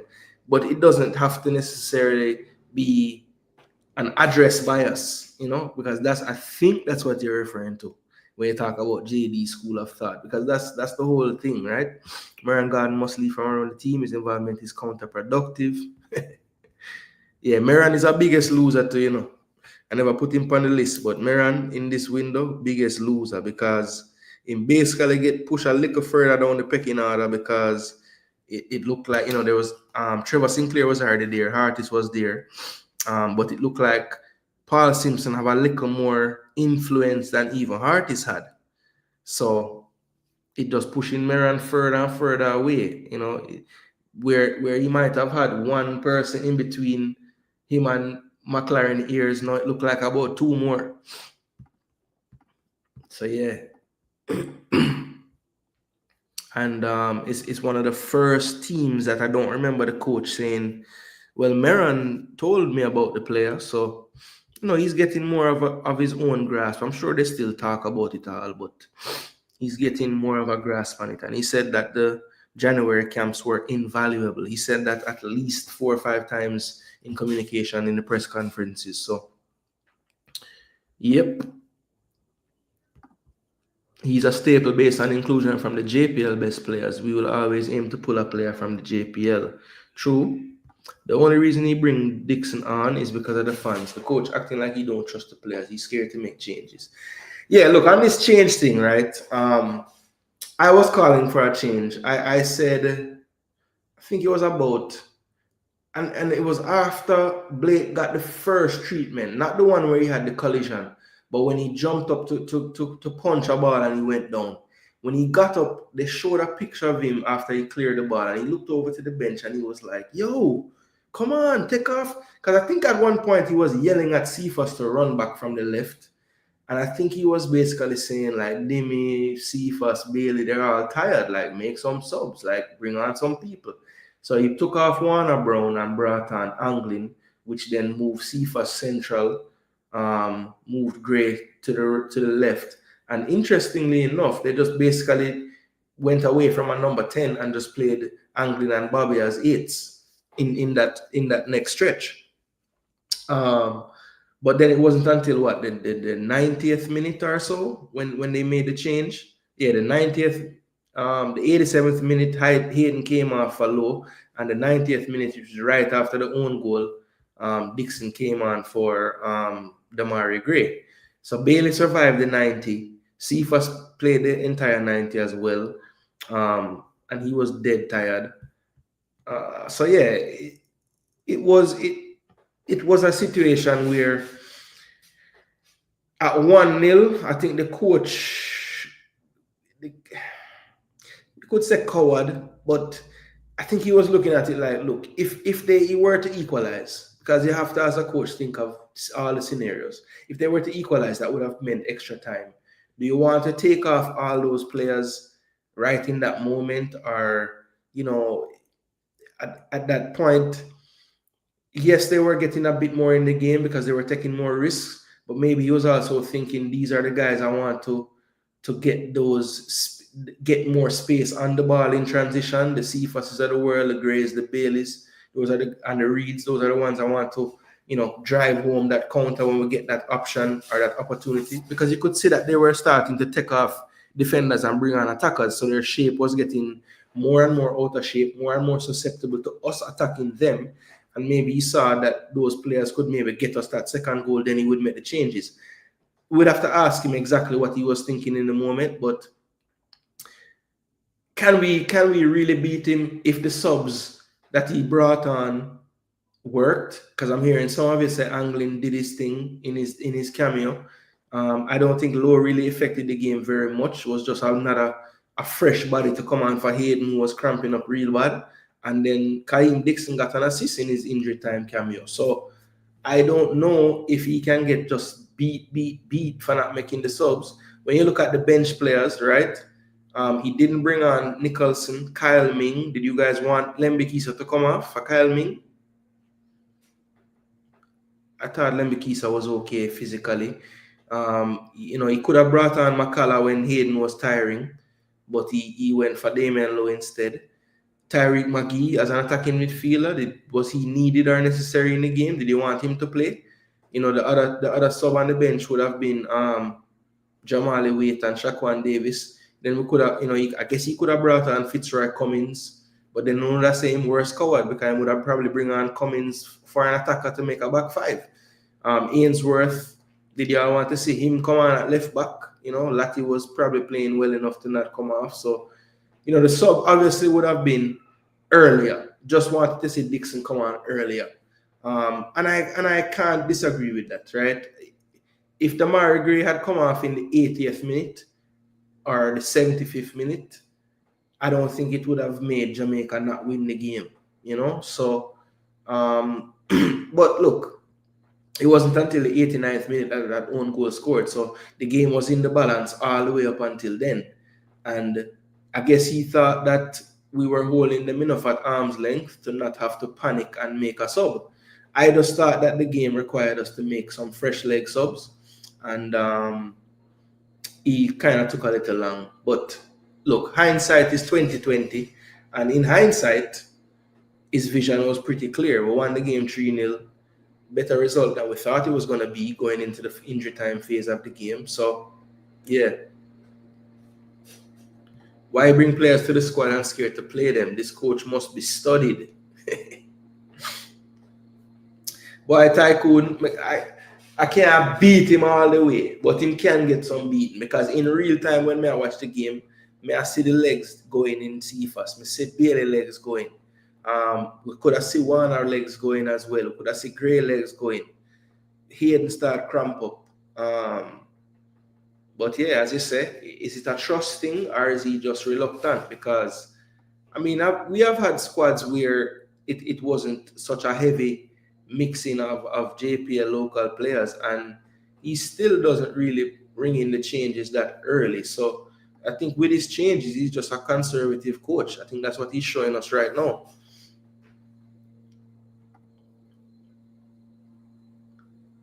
Do we have any idea which two countries or clubs were playing England? That team selection could be crazy nice. Yeah, Charles Brahma, it is the Unity Cup, and it's going to be 4 international teams in it. Obviously, Jamaica, the host England, Nigeria, and Ghana. So I don't know which teams we're going to play and how the format going to go, but it's the 28th to the 31st. So I would have the assumption that there'll be a game on the 28th and a game on the 31st. And obviously we'll play 2 different opponents. So we probably won't play one of those 4 teams. We'll probably just play 2 games. So we don't know what the opponent's going to be. It could be Ghana and Nigeria. It could be England and Ghana, England and Nigeria. Not really sure which one of them we're going to play. But those are the 4 teams from what I have heard. The coach made the right decision. Coaches don't changes for the sake of changing. The team was accomplishing the game plan. It did not drop its standard of play because of the lack of change. Yeah, look, the only thing, Guru, is the game plan was getting harder and harder to carry out because the people and the team didn't have the energy to carry it out. So if you notice, they were starting to whip in some balls from the left and right that weren't available to happen in the first half because we had much more energy and we're closing them down. Yeah. So Marlon King said it's good to build their fitness and not take them out, all right? Yeah, that's why I think that the extra time over the back of his mind, if they scored a goal and made it 1-1, is a part of the reason why he took his time with the subs, because he would have want the subs to be fresh if it went, so I think that played a role in it that people not discussing signals. So I'm glad that you brought that up. Anyway, people, this show has been very, very, very enjoyable. We have had a nice long conversation. We've gone through the player ratings. I went through my winners and losers of this window. And I also did my coach assessment wrapped up in one when I talked about McLaren being a candidate for biggest loser of the window. Yeah, so he's in a list of 4, so it's not just him. But yeah, I definitely enjoyed bringing you this content. Love the fact that we had a nice full house to have the discussion. Big up to all those that made their presence felt in the comment section. Football Guru, BM, Rob Smith stuck around for the duration as well. Jampiel fan turned up for a second. Big up yourself, Jampiel. DJ Gigs, Boss, Thomas, Jeremy Lee, Pristine, Sadler, Jamrock there from the start as well. Big up Jamrock, Richard Green, Gang Stalking started and him still there. Mirac passed through, Float passed through, Nitro passed through. Yeah, man, all the people that passed through. Big up on yourself. Let me see if there's any more comments before I head out that I want to take. All right, I see Chris Wisdom asking something. Big up yourself, Christopher. Gooner, I like Brown. He's very dynamic as a striker. Do you see him becoming a regular player, or is it too early? Well, I think it's a bit too early to like crown him with the starting role or put him in every squad. But I think it was a step in the definite right direction. I think if the coach is going to be honest to himself and pick players that he sees in his style and what he wants to do, then Warner Brown has to be in the pool, because all the boxes that the coach is looking for in a striker, he checked those boxes. So that's what I want to say out of the coach. More consistency in how he speaks and the decisions he makes that will make sense of how he speaks and actually carry out what he wants to do when he speaks. So Warner Brown, for that reason, I would say is definitely in the pool. All right. Jamrock, big up yourself, bro. Keep on blazing the fire. Keep on supporting. Keep on dropping your takes. Ty, blessings, my brother. Respect. Derek G, thanks, my brother. We love the show. Full support. Big up Jamrock. Yeah, man. We're putting in the work, bro. Still got to let me know about Mimi Van Zanten. How is she able to join? Mimi Van Zanten. Huh? Mimi is Latin. How is she able to join a USA training camp? Who are you talking about? Mimi Van Zanten? She was in a USA training camp? What? Don't tell me that, Brahma. That's going to make me upset. Tapa contradicted himself big time in that interview. Which time? It was more than once. You know, I never did like a full recap of that interview. Maybe I should, you know. Can hear my perspective on it. But that news probably, you know, gone now. I don't really want to beat the dead drum. Respect Richard Green. Yeah, man, I saw it for go, man. When you hold me accountable, I'm going to hold all alone accountable, and then all of us will grow as fans and whatever we want to be. Supporters, analysts, whatever, coach. Yeah, man. Drop the yes man them out on the life and take some telling, and then you can read somewhere. One Ravel. No, bro. Mimi, do not get your head turned, Mimi. Don't do it. They're gonna cap you and put you on a shelf. On a 23 trade in Jano. Bro, I'm gonna reach out to Mimi people them right now and say, yo, please, yo, you're the future. Anyway, big up on yourself, you know, people. I'm going about my business. People are doing yard, you know, so I make sure I do the right work, you know, come have some things to tell them. So big up on yourself. Thanks so much for the support. Good turnout today. We really appreciate it. Yeah, man, I'm going to show support to the YouTube community. Everybody doing them work in them one way. And we're not to judge people. But listen, this is one of the top-notch places to get your content from. Trust me. If you want factual information, if you want analytics on a deeper level, Gooner TV is one of the places to be. Big up on yourself. Thank you so much for the support, as I said before. Thanks for getting me to my likes goal today. And remember, if you are new, please do smash that subscribe button. The channel is growing nicely. We're going to continue to put in the work. And as the work grows, as the show grows, the quality will grow, people. More effects, more guests. Better studio look, everything. But for now, we just work with the talent, people. We work with the talent. Eventually, what we put into the show will match it. But for now, we just work with hard work, dedication, and hopefully, we can have 2 ears and listen and know, say, man's know a little bit about the game, and we talk from a place of understanding. All right? Big up on yourself, people. Thanks again for the support. One love, Gooner TV. My name is Jason Gooner. This is Gooner TV. And until next time, Reggae Boyz, keep up the work, people. Don't stress me out. Up full. Till next time, people. Back to gonna stress you now. Big up on yourself.